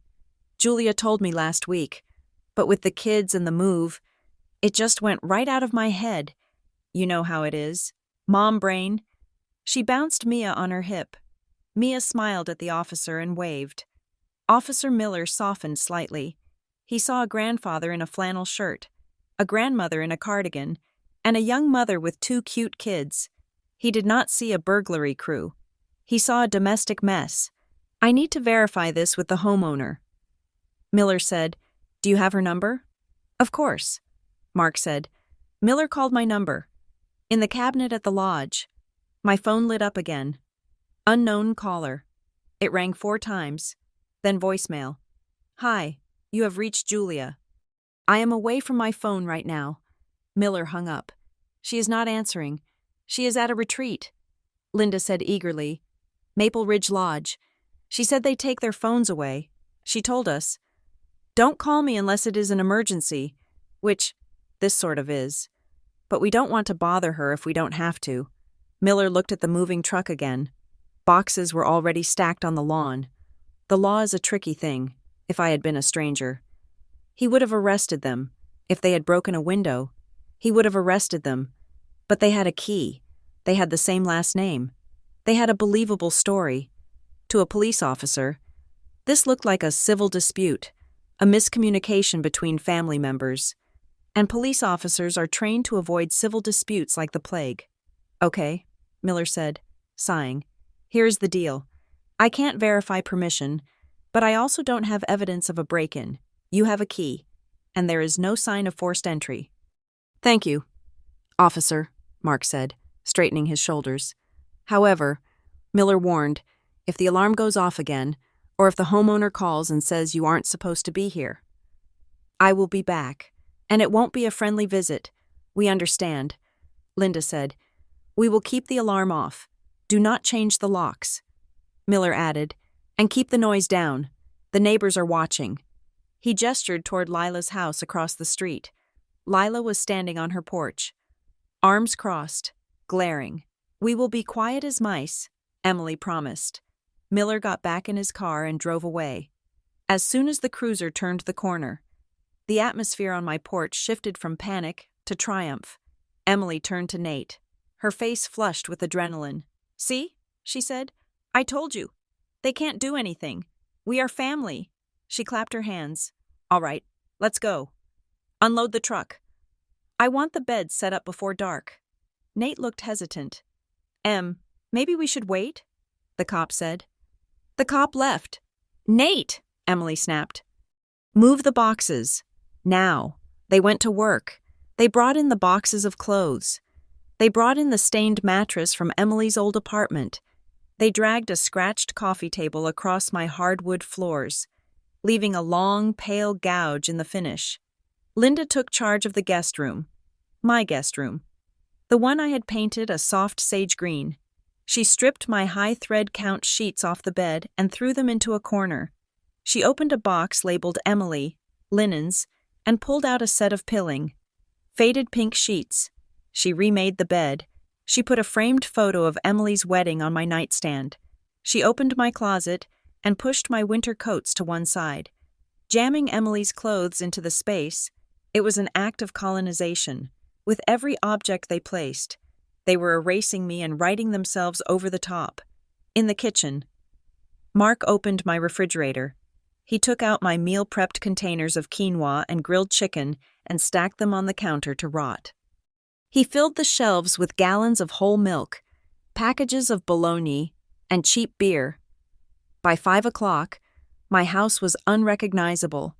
Toys were scattered across the living room rug. The TV was blaring cartoons. The smell of frying hamburger meat, a smell I detested, permeated the curtains. They sat around my dining table, eating dinner on paper plates because they hadn't unpacked the dishes yet. "This is nice," Mark said, leaning back in my chair. "Real nice." "It is better than nice," Emily said, looking around with satisfaction. "It is fair." Back at Maple Ridge, the sun was setting over the lake, painting the water in shades of violet and gold. The final session of the day had just wrapped up. "Great work, everyone," David said. "That session on data hygiene was productive. Drinks are at 6 in the lounge. Go freshen up and check in with the real world if you have to." He unlocked the cabinet. I waited in line, chatting with a coworker named Sarah about the nuances of SQL servers. I felt relaxed. I felt disconnected. I reached into cubby 14 and pulled out my phone. I pressed the power button. The Apple logo appeared, glowing white in the dim room. I walked out onto the balcony while it booted up, taking a deep breath of the mountain air. The phone vibrated. Then it vibrated again, and again. It began to spasm in my hand, a continuous, violent buzzing that lasted for a full minute. The notifications cascaded down the screen in a blur of banners. Riverton Security. Alarm triggered. Front door. Riverton Security. Alarm triggered. Motion detector, living room. Riverton Security. Missed call. Riverton Security. Missed call. Riverton Security. Missed call. My heart hammered against my ribs. Lila, neighbor. "Julia, is that a moving truck?" Lila, neighbor. "There are people taking boxes into your house." Lila, neighbor. "The police are here." Lila, neighbor. "Why aren't you answering?" I felt the blood drain from my face. My hands started to shake. I opened the phone app. The red badge on the voicemail icon said 14. The red badge on the Recents tab said 79. 79 missed calls. Mom, 12. Dad, 8. Emily, 15. Riverton Security, 4. Unknown, 2. And then a string of texts from Emily, sent 10 minutes ago. "We're in. Don't freak out. The cop said it's fine. We just need a place for a while. We'll talk when you get back. Thanks for the key. By the way, Dad found it." I stared at the lake. The water no longer looked peaceful. It looked black and cold. They hadn't just visited. They hadn't just dropped off boxes. They had moved in. They had used a key I didn't know they had. To bypass a security system I thought was foolproof. To occupy a home I had spent 10 years working to build. And they had done it while I was locked in a room, analyzing data, thinking I was safe. A wave of nausea washed over me. I gripped the railing of the balcony, my knuckles turning white. It wasn't just a violation of property. It was a violation of self. They had looked at my boundaries, my clearly stated, written boundaries, and driven a truck right through them. I looked at the number 79 again. 79 times they had tried to reach me, not to ask permission, but to force me to validate their invasion, to make me complicit in my own erasure. I took a breath. It was a shaky, ragged thing. I dialed the voicemail. First new message. Today, 10:15 a.m. This is Riverton Security. Delete. Second new message. Today, 10:20 a.m. Hi, Julia. It is Lila. Honey, there are people. Your parents. I think they are unloading a truck. The alarm is going crazy. I just wanted to make sure you knew. Delete. Third new message. Today. 10:45 a.m. Ms. Henderson. This is Officer Miller with the Riverton Police. I am at your residence. I have individuals here claiming to be family. I listened to the officer's voice. He sounded tired. He sounded like he believed them. I hung up. I didn't need to hear the rest. I didn't need to hear my mother's frantic justifications or Emily's entitled demands. I knew exactly what was happening. I looked at the glass doors of the lodge. Where my colleagues were laughing and heading toward the bar, I couldn't join them. I couldn't sit there and drink a gin and tonic while my family dismantled my life. I tapped the screen and pulled up the app for my security cameras. The feed loaded. The living room camera, the one I had lied to Emily about not having, was offline. They must have unplugged the router or the camera itself. I checked the doorbell camera, live feed. I saw my front porch. It was littered with muddy footprints. There was a tricycle parked next to my potted plant. And then, the front door opened. Mark walked out. He was holding a beer. He stood on my porch, leaning against the railing, looking out at the street. He took a sip of the beer. He looked relaxed. He looked like the master of the house. Something inside me snapped. It was a quiet snap, like a dry twig breaking in a winter forest. I was not going to wait until Sunday. I walked back into the conference room, grabbed my laptop bag, and shoved the computer inside. Everything okay? Julia? David asked, appearing at my elbow with a drink in his hand. You look intense. I have a family emergency. I said. My voice was calm, terrifyingly calm. Oh no, David said, his face falling. Is everyone okay? No, I said. They are not. I slung the bag over my shoulder. I have to go. David, I am sorry. I will email you the data sets tonight. Go, he said. Family comes first. I almost laughed. That was the irony, wasn't it? Family comes first. That was the weapon they used to bludgeon me. That was the phrase they used to justify the theft of my peace, my money, and now, my home. I walked out of the lodge, into the cold twilight. I got into my car. I punched my home address into the GPS, even though I knew the way by heart. Arrival time, 2 hours, 15 minutes. I gripped the steering wheel. I am coming. I whispered to the empty car. And I wasn't coming to negotiate. I wasn't coming to talk about it. I was coming to take back what was mine. I put the car in gear and peeled out of the gravel lot, the tires spitting stones behind me. The drive to Riverton was usually a time for podcasts and decompression. Tonight, it would be a war council of one. I dialed the number for the Riverton Police Department non-emergency line. Riverton Police, how can I help you? My name is Julia Henderson, I said, and I would like to report a trespassing. The wind on the balcony of the Maple Ridge Lodge was biting, cutting through my thin cardigan, but I barely felt it. My body was numb, flooded with the kind of cold adrenaline that makes your hands shake and your vision tunnel. I stood there, gripping the railing, staring out at the black water of the lake, while the voice of a stranger played through my phone speaker. Ms. Henderson, this is Officer Miller again. I wanted to follow up. The individuals at your residence, your parents and sister, they were quite insistent that this was a planned arrangement. Given the family relation and the possession of a working key, we are treating this as a civil matter for now. I advise them to keep the noise down. If this is a misunderstanding, you need to clear it up with them directly. We cannot perform an eviction without a court order or clear evidence of a break-in, which we do not have. The message ended with a click. I replayed it in my mind. Civil matter, possession of a working key. I pressed the button for the next message. It was Lila, my neighbor. Julia, honey, I don't want to be a busybody, but that big truck is still there. They are moving furniture in, not out, in.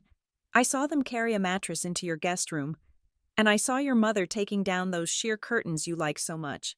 I thought you should know. Call me. I felt a wave of nausea so strong I almost gagged. Taking down my curtains. It was such a small, specific detail, but it signaled a permanence that terrified me.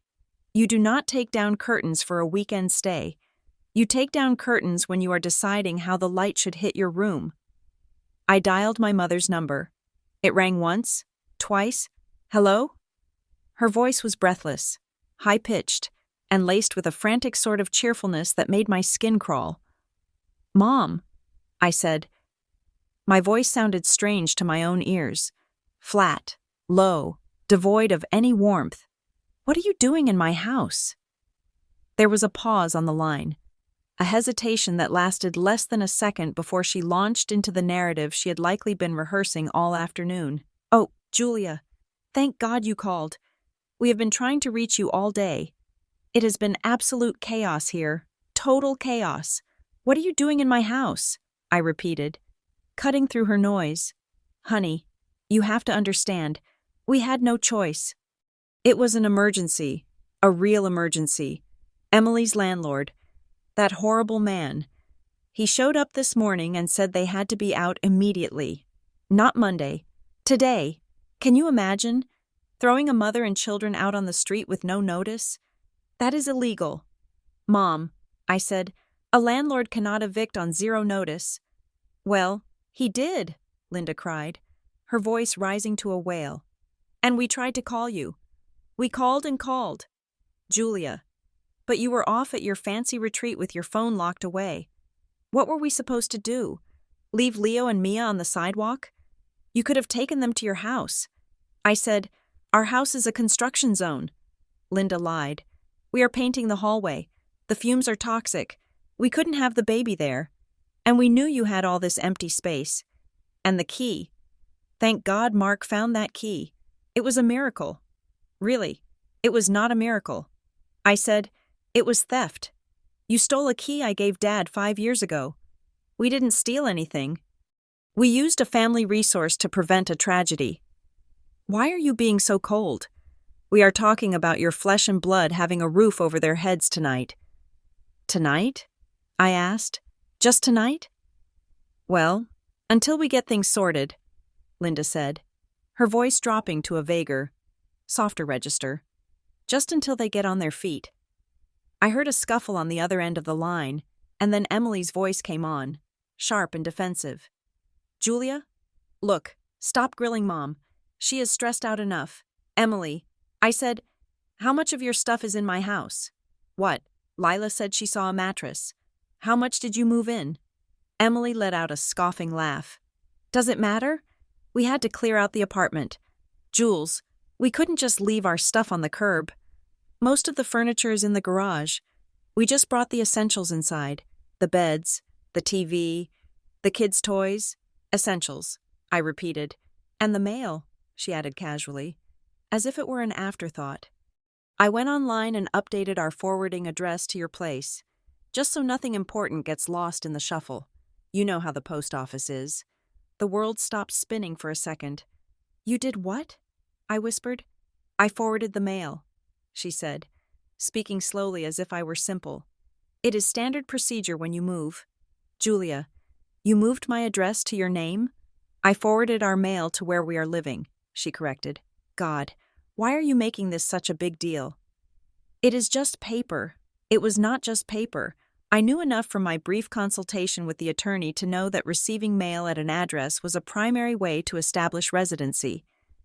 She hadn't just crashed on my couch. She had planted a flag.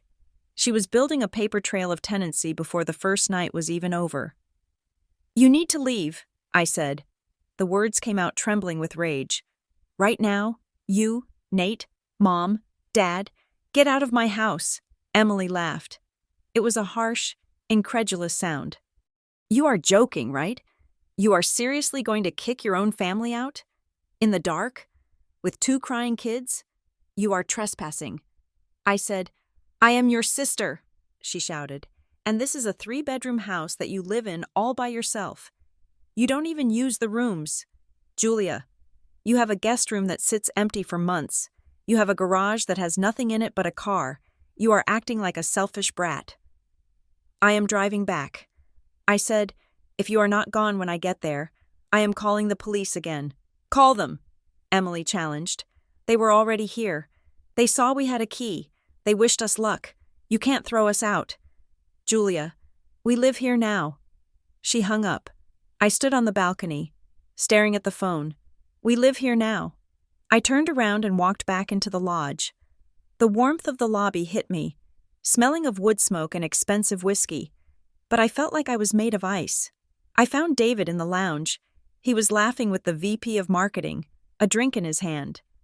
When he saw my face, his smile vanished. Julia, he said, setting his glass down. I have to go. I said. My voice was steady, but my hands were clenched at my sides. It is a family emergency. Is everyone okay? He asked, stepping closer. Do you need me to call someone? No, I said. I just need to leave. I am sorry to bail on the team. I will send the files later. Don't worry about the files, David said, looking concerned. Just go. Take care of whatever it is. I walked out to the parking lot.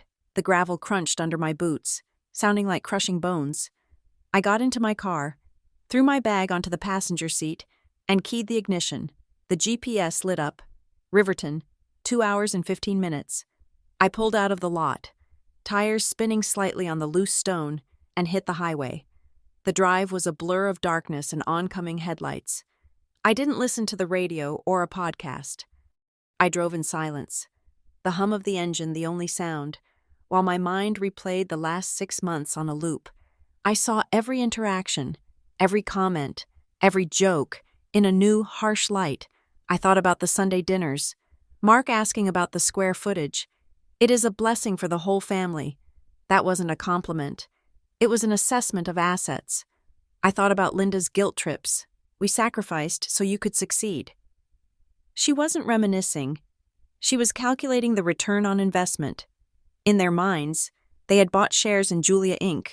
20 years ago, and now they were coming to collect the dividend. I thought about the spare key conversation at the coffee shop. Linda hadn't been worried about pipes bursting. She had been scouting for a weakness. When I didn't hand one over, they didn't accept the boundary. They just found another way to breach it. And Emily, the manifesting video.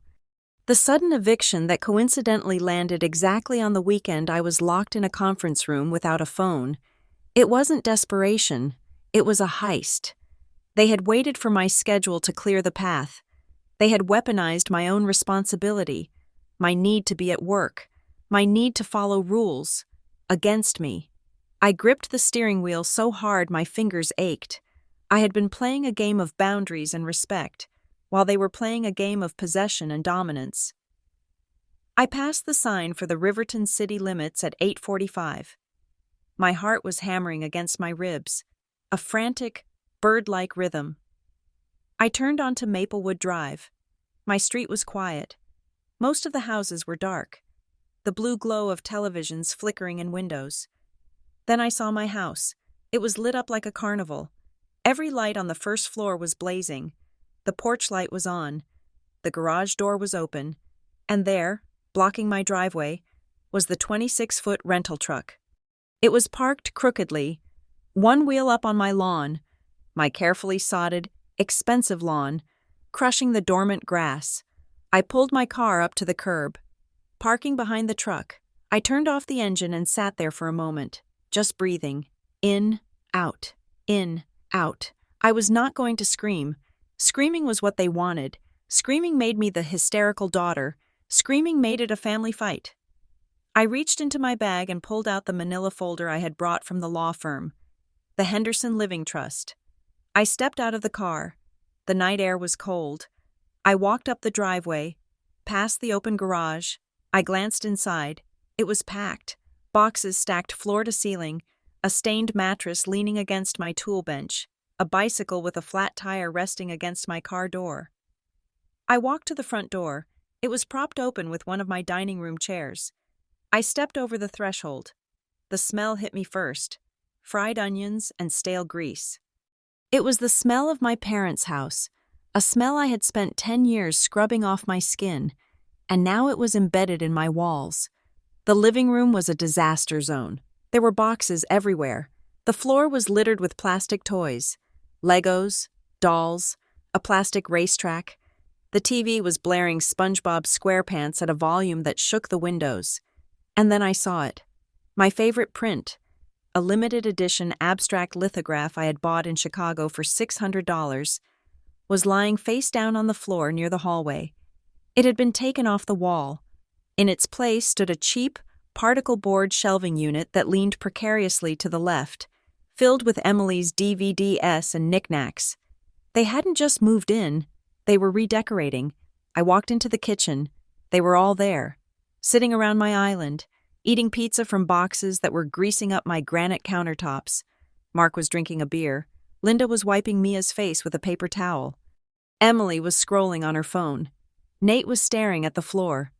The room went silent when I walked in. Mark lowered his beer.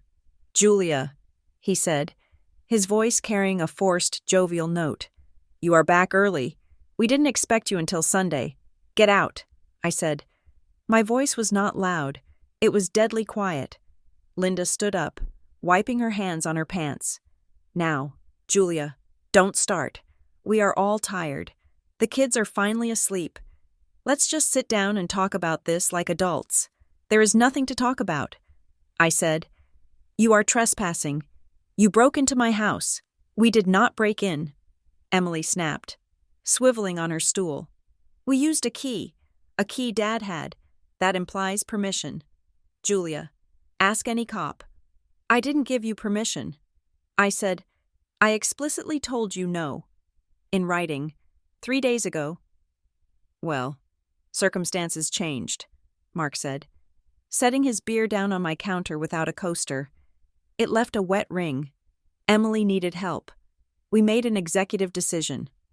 "An executive decision?" I repeated, staring at him. "On my house? You don't have executive power here. Dad, you are not the owner. We are family," Linda cried, throwing her hands up. "Why does everything have to be about ownership with you? Why is it always mine, mine, mine? We are a family unit. When one of us is drowning, the others help. That is how it works. Helping is asking," I said. "Helping is offering. This is an invasion. You waited until I was gone. You planned this." "We didn't plan anything," Emily lied, her face flushing red. "It just happened. And honestly, you should be thanking us. We are making use of space that was just sitting there gathering dust. What kind of person lives in a 3-bedroom house alone while her niece and nephew are on the street? No decent person. Julia, no decent person would call the cops on family." I looked at Nate. He wouldn't meet my eyes. He looked ashamed. But his shame wasn't enough to make him leave. "I am going to ask you one last time," I said. "Pack your bags, get the kids, and leave." "And go where?"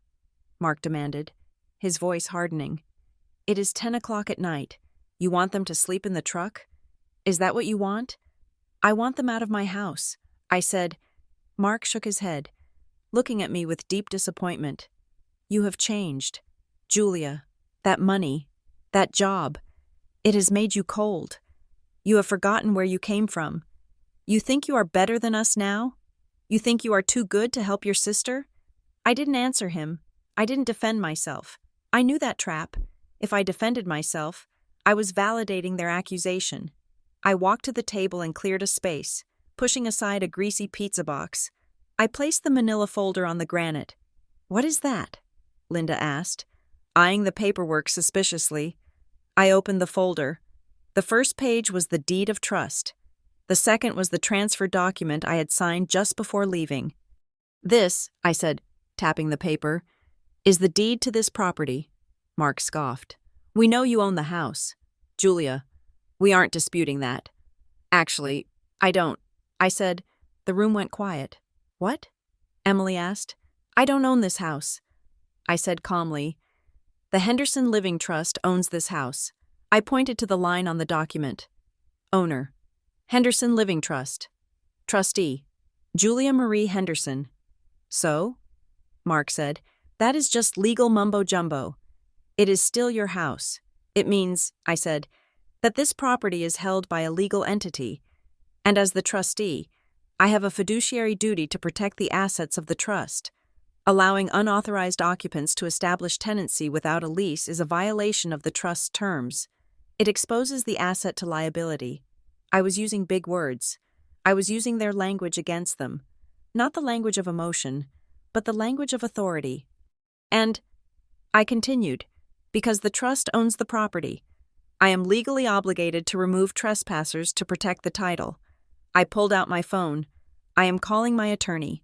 I said, "You have an attorney?" Linda whispered, looking horrified. "For your family?"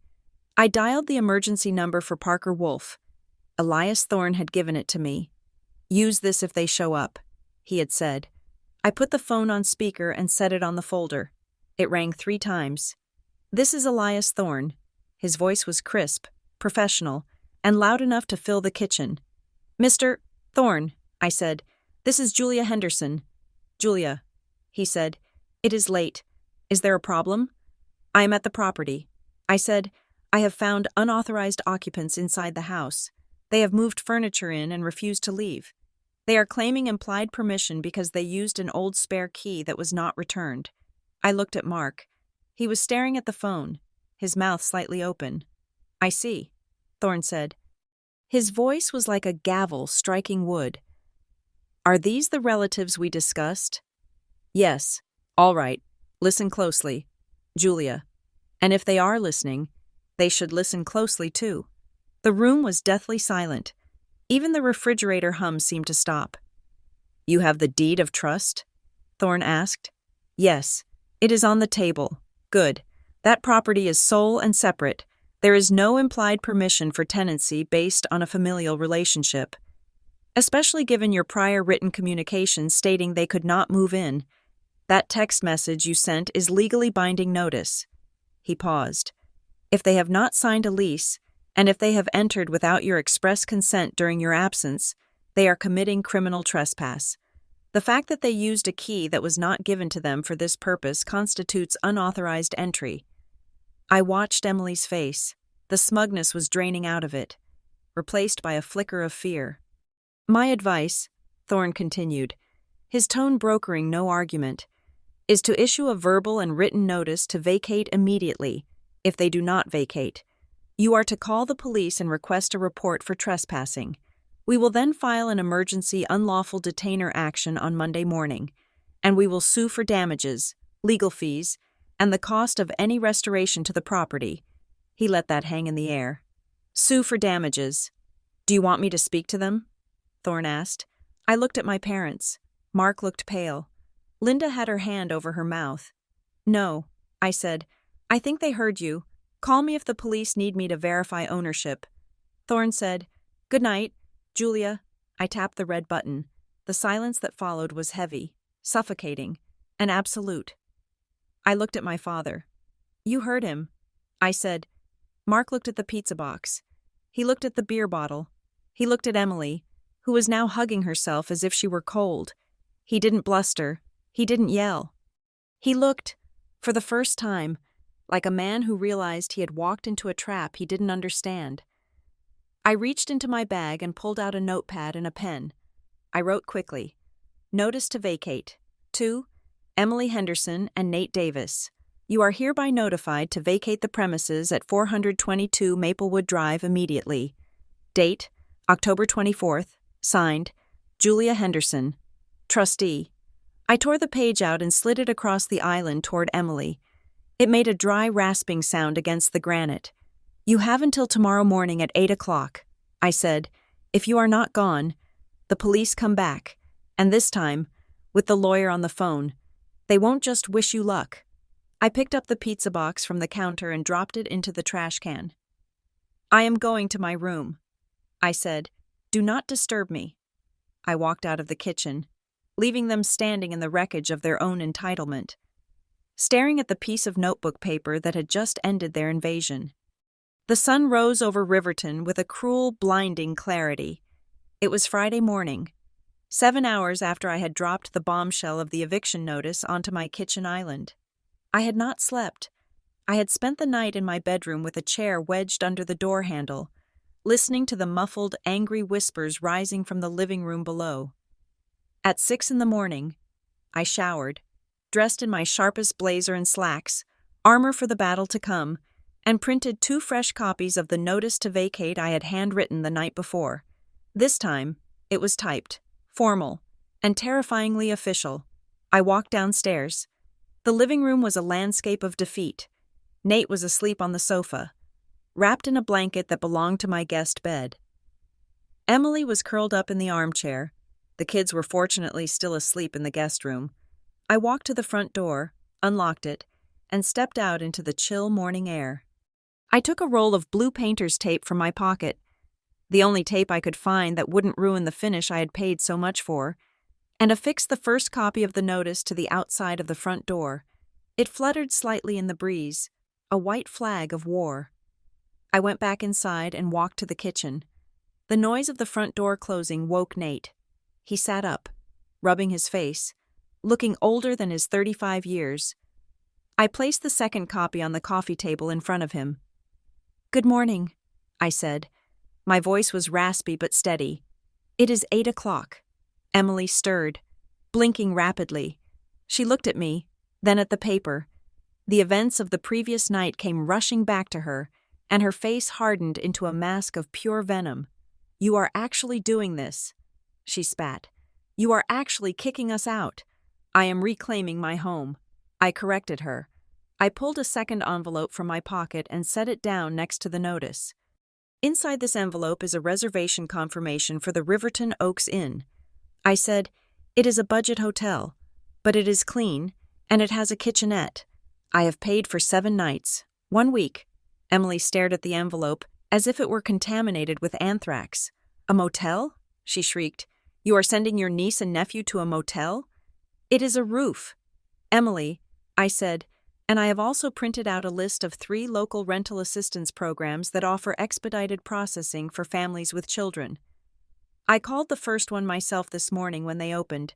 They have appointments available this afternoon. I am not taking your charity," she hissed, standing up. "It is not charity."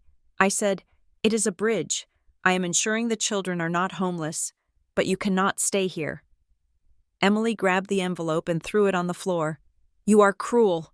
"Julia!" she screamed, her voice cracking. "You are a traitor to your own family. Do you know what I'm going to do? I am going to tell everyone. Aunt Carol, Grandma, the cousins in Brookfield. I am going to tell them that you dragged us out of bed and threw us into the street. Tell them," I said calmly. "Tell them whatever you want." Nate leaned forward and picked up the notice. He read it silently, his lips moving slightly. He looked at the signature line. Julia Henderson, trustee. He looked at the legal code cited at the bottom, which I had copied from a website Elias Thorne had texted me. He said softly. "Don't me," she snapped. "We aren't going anywhere. She can't make us. She can." Nate said. He looked up at me, and for the first time, I saw the defeat in his eyes. He realized the bluff was over. He realized that the family discount on reality had expired. "It is a trust. She has a lawyer. If the cops come back, it is criminal trespass. It goes on our record." "I don't care about a record," Emily yelled. "I do," Nate said, his voice rising. "I need a clean record to keep my contractor license. If I get a criminal charge, I lose my license. We lose everything." He looked at me. "We will go," he said. "Just give us a few hours to load the truck. You have until 10. I said, "I don't need your permission," Emily screamed, bursting into tears. "I hate you. I hope you rot in this big, empty house." I turned and walked into the kitchen to make coffee. My hands were shaking so badly I spilled the grounds on the counter. I wiped them up, breathing through the panic. "I am the villain," a voice in my head whispered. "No," another voice answered. "I am the survivor." At 9:30, the police returned. I had called the non-emergency line again, just to be safe. I didn't want a shouting match on the lawn to escalate into violence. 2 officers arrived. One was Miller, the young officer from the day before. The other was an older sergeant with a face carved from granite. Miller looked at the moving truck, then at me. He looked embarrassed. Ms. Henderson, he said, touching the brim of his hat. I invited them inside. The house was a flurry of chaotic packing. Nate was hauling boxes. Emily was throwing clothes into garbage bags, sobbing loudly for the benefit of the audience. I laid the documents on the kitchen island.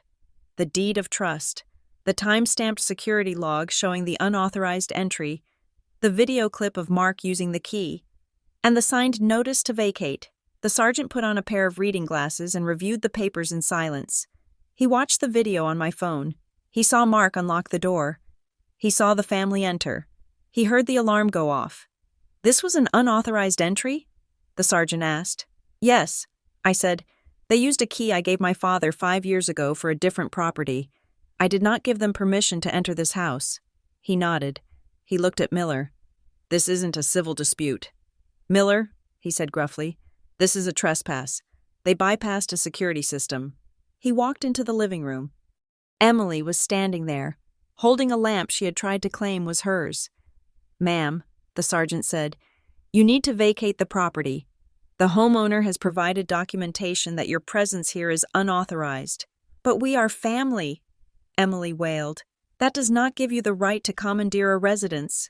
The sergeant said, "You have 30 minutes to remove your personal effects and exit the premises. If you are not gone by then, you will be cited for trespassing."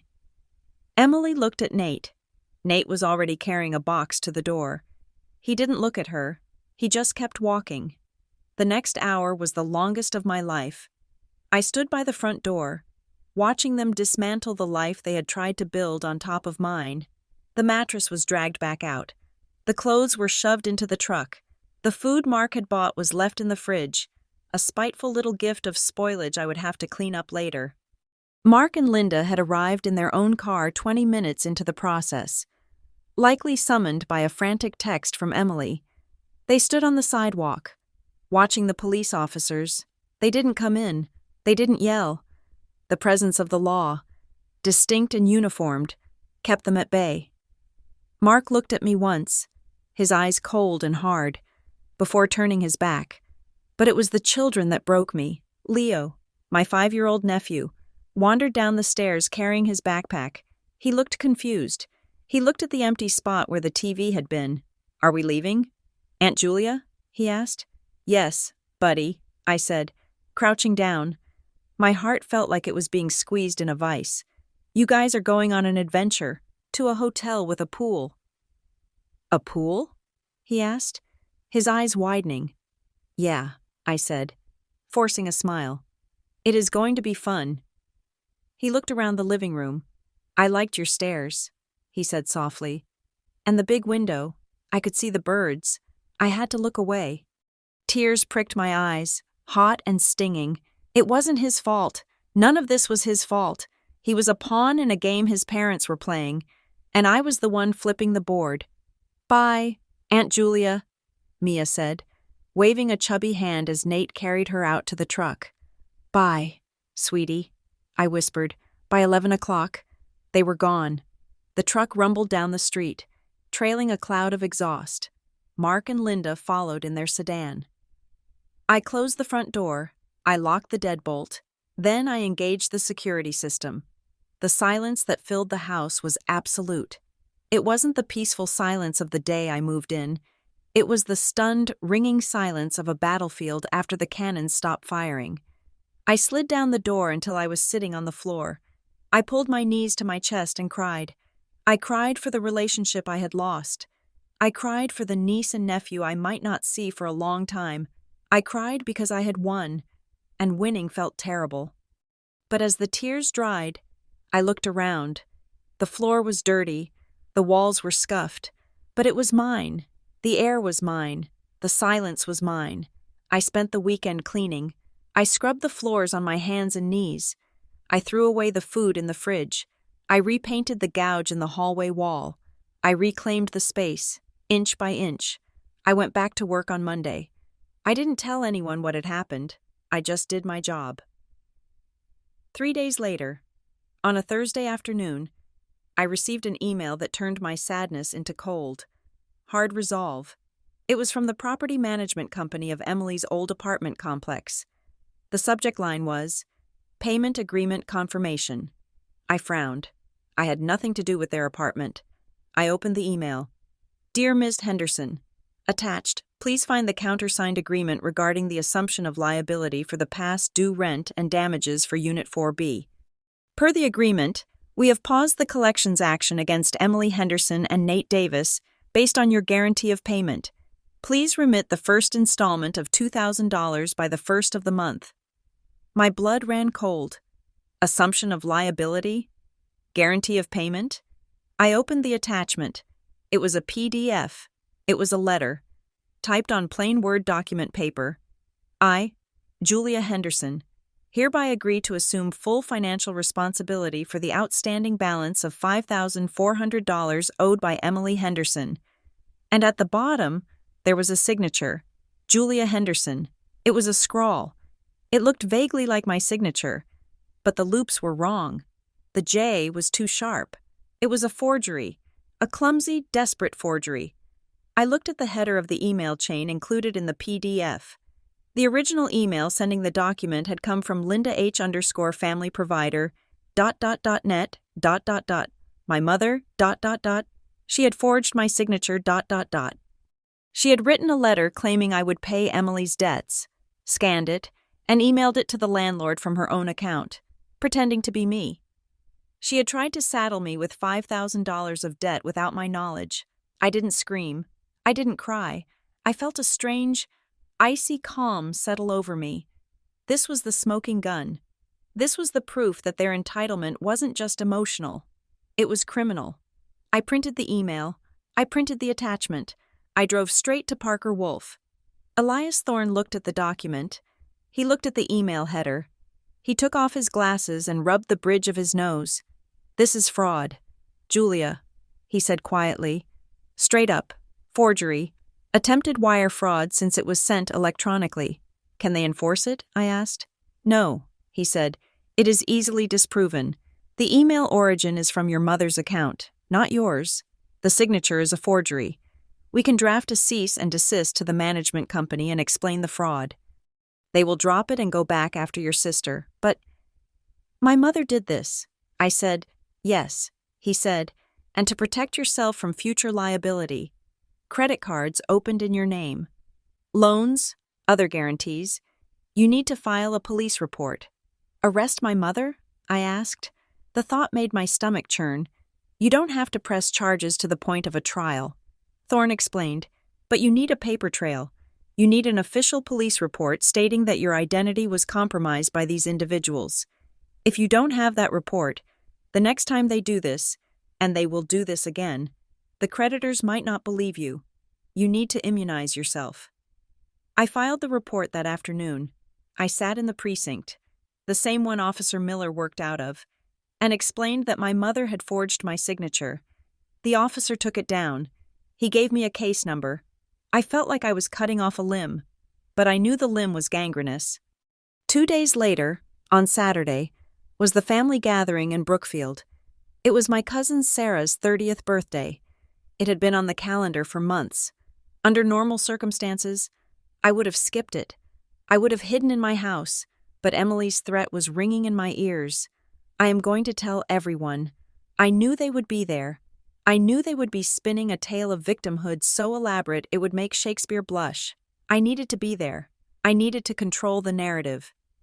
I drove to Brookfield with a folder on my passenger seat. When I walked into Sarah's house, the music stopped. Or at least, it felt like it did. There were about 30 people there. Aunts, uncles, cousins. I saw Emily across the room. She was holding a glass of wine. Talking to Aunt Carol. When she saw me, she pointed. There she is, she announced loudly. The woman who put a baby on the street. The room turned to look at me.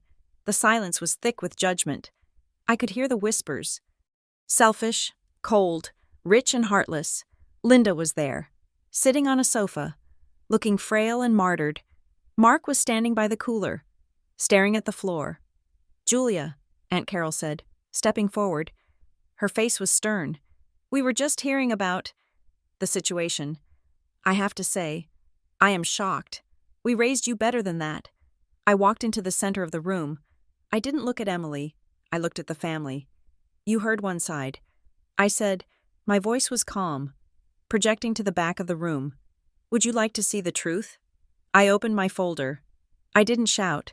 I simply placed 3 documents on the coffee table in front of Linda. First, the deed of trust, proving the house was mine and I had no obligation to house them. Second, the notice to vacate, showing the offer to pay for the hotel and the rental assistance.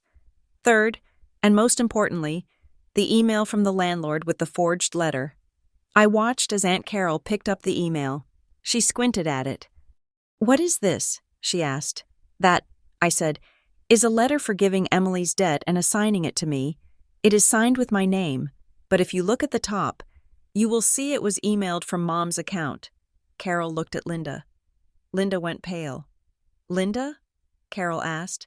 Did you write this? I was just trying to help. Linda stammered. Julia has so much money. She wouldn't even miss it. A murmur went through the room. Forgery? Stealing? And this, I said, pulling out a screenshot I had printed. It was from the group chat. I had retrieved it from Mark's phone during the chaos of the move-out. When he left it on the counter for a moment, I had taken a photo of his screen. It was a text from Mark to Linda, dated 2 weeks prior. Don't worry about the rent. Once we get Emily into that $350,000 house, it is free living. We just have to guilt Julia until she breaks. She is soft. She will cave. I held the photo up. I am not soft. I said, and I am not a bank. I looked at Mark. He couldn't meet my eyes. He looked small. He looked like a man whose entire strategy of emotional manipulation had been exposed under fluorescent light. The sympathy in the room shifted physically. People stepped away from Emily. They looked at Linda with a mix of pity and disgust. You tried to steal from her? Cousin Sarah asked, breaking the silence. You forged her signature? We were desperate, Emily screamed. Losing control. We are family.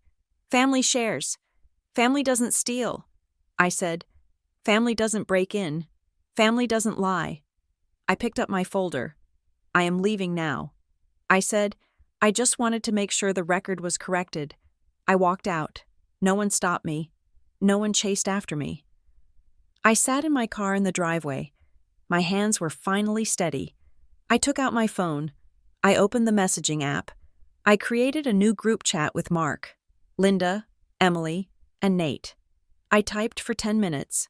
I deleted nothing. I edited nothing. To the family, effective immediately. I am instituting a period of no contact. I have filed a police report regarding the forged signature to protect my credit. I will not press charges if you stay away from me and my property. I will not provide financial assistance. I will not provide housing. I will not respond to guilt trips, threats, or flying monkeys sent by other relatives. I love you, because you are my family, but I love myself enough to refuse to be your victim. Do not come to my house. Do not call my work. If there is a medical emergency involving the children, you may contact me via email. Otherwise, I am done. Goodbye. I hit send. Then I blocked their numbers. I put the phone in the passenger seat. I started the car. As I drove away from Brookfield, leaving the drama and the whispers behind, I thought about my empty house. I thought about the basil plant in the window. I thought about the silence. It didn't feel lonely anymore. It felt like peace. I was Julia Henderson. I was 32 years old. I owned my home. And for the first time in my life, I owned myself. Thank you so much for listening to my story. It was a journey of frustration, betrayal, and ultimately, liberation. I know many of you have faced similar battles with boundaries and family expectations, and I hope Julia's story reminds you that your peace is worth fighting for. I would love to hear from you. Where are you listening from today? Drop your city or country in the comments below.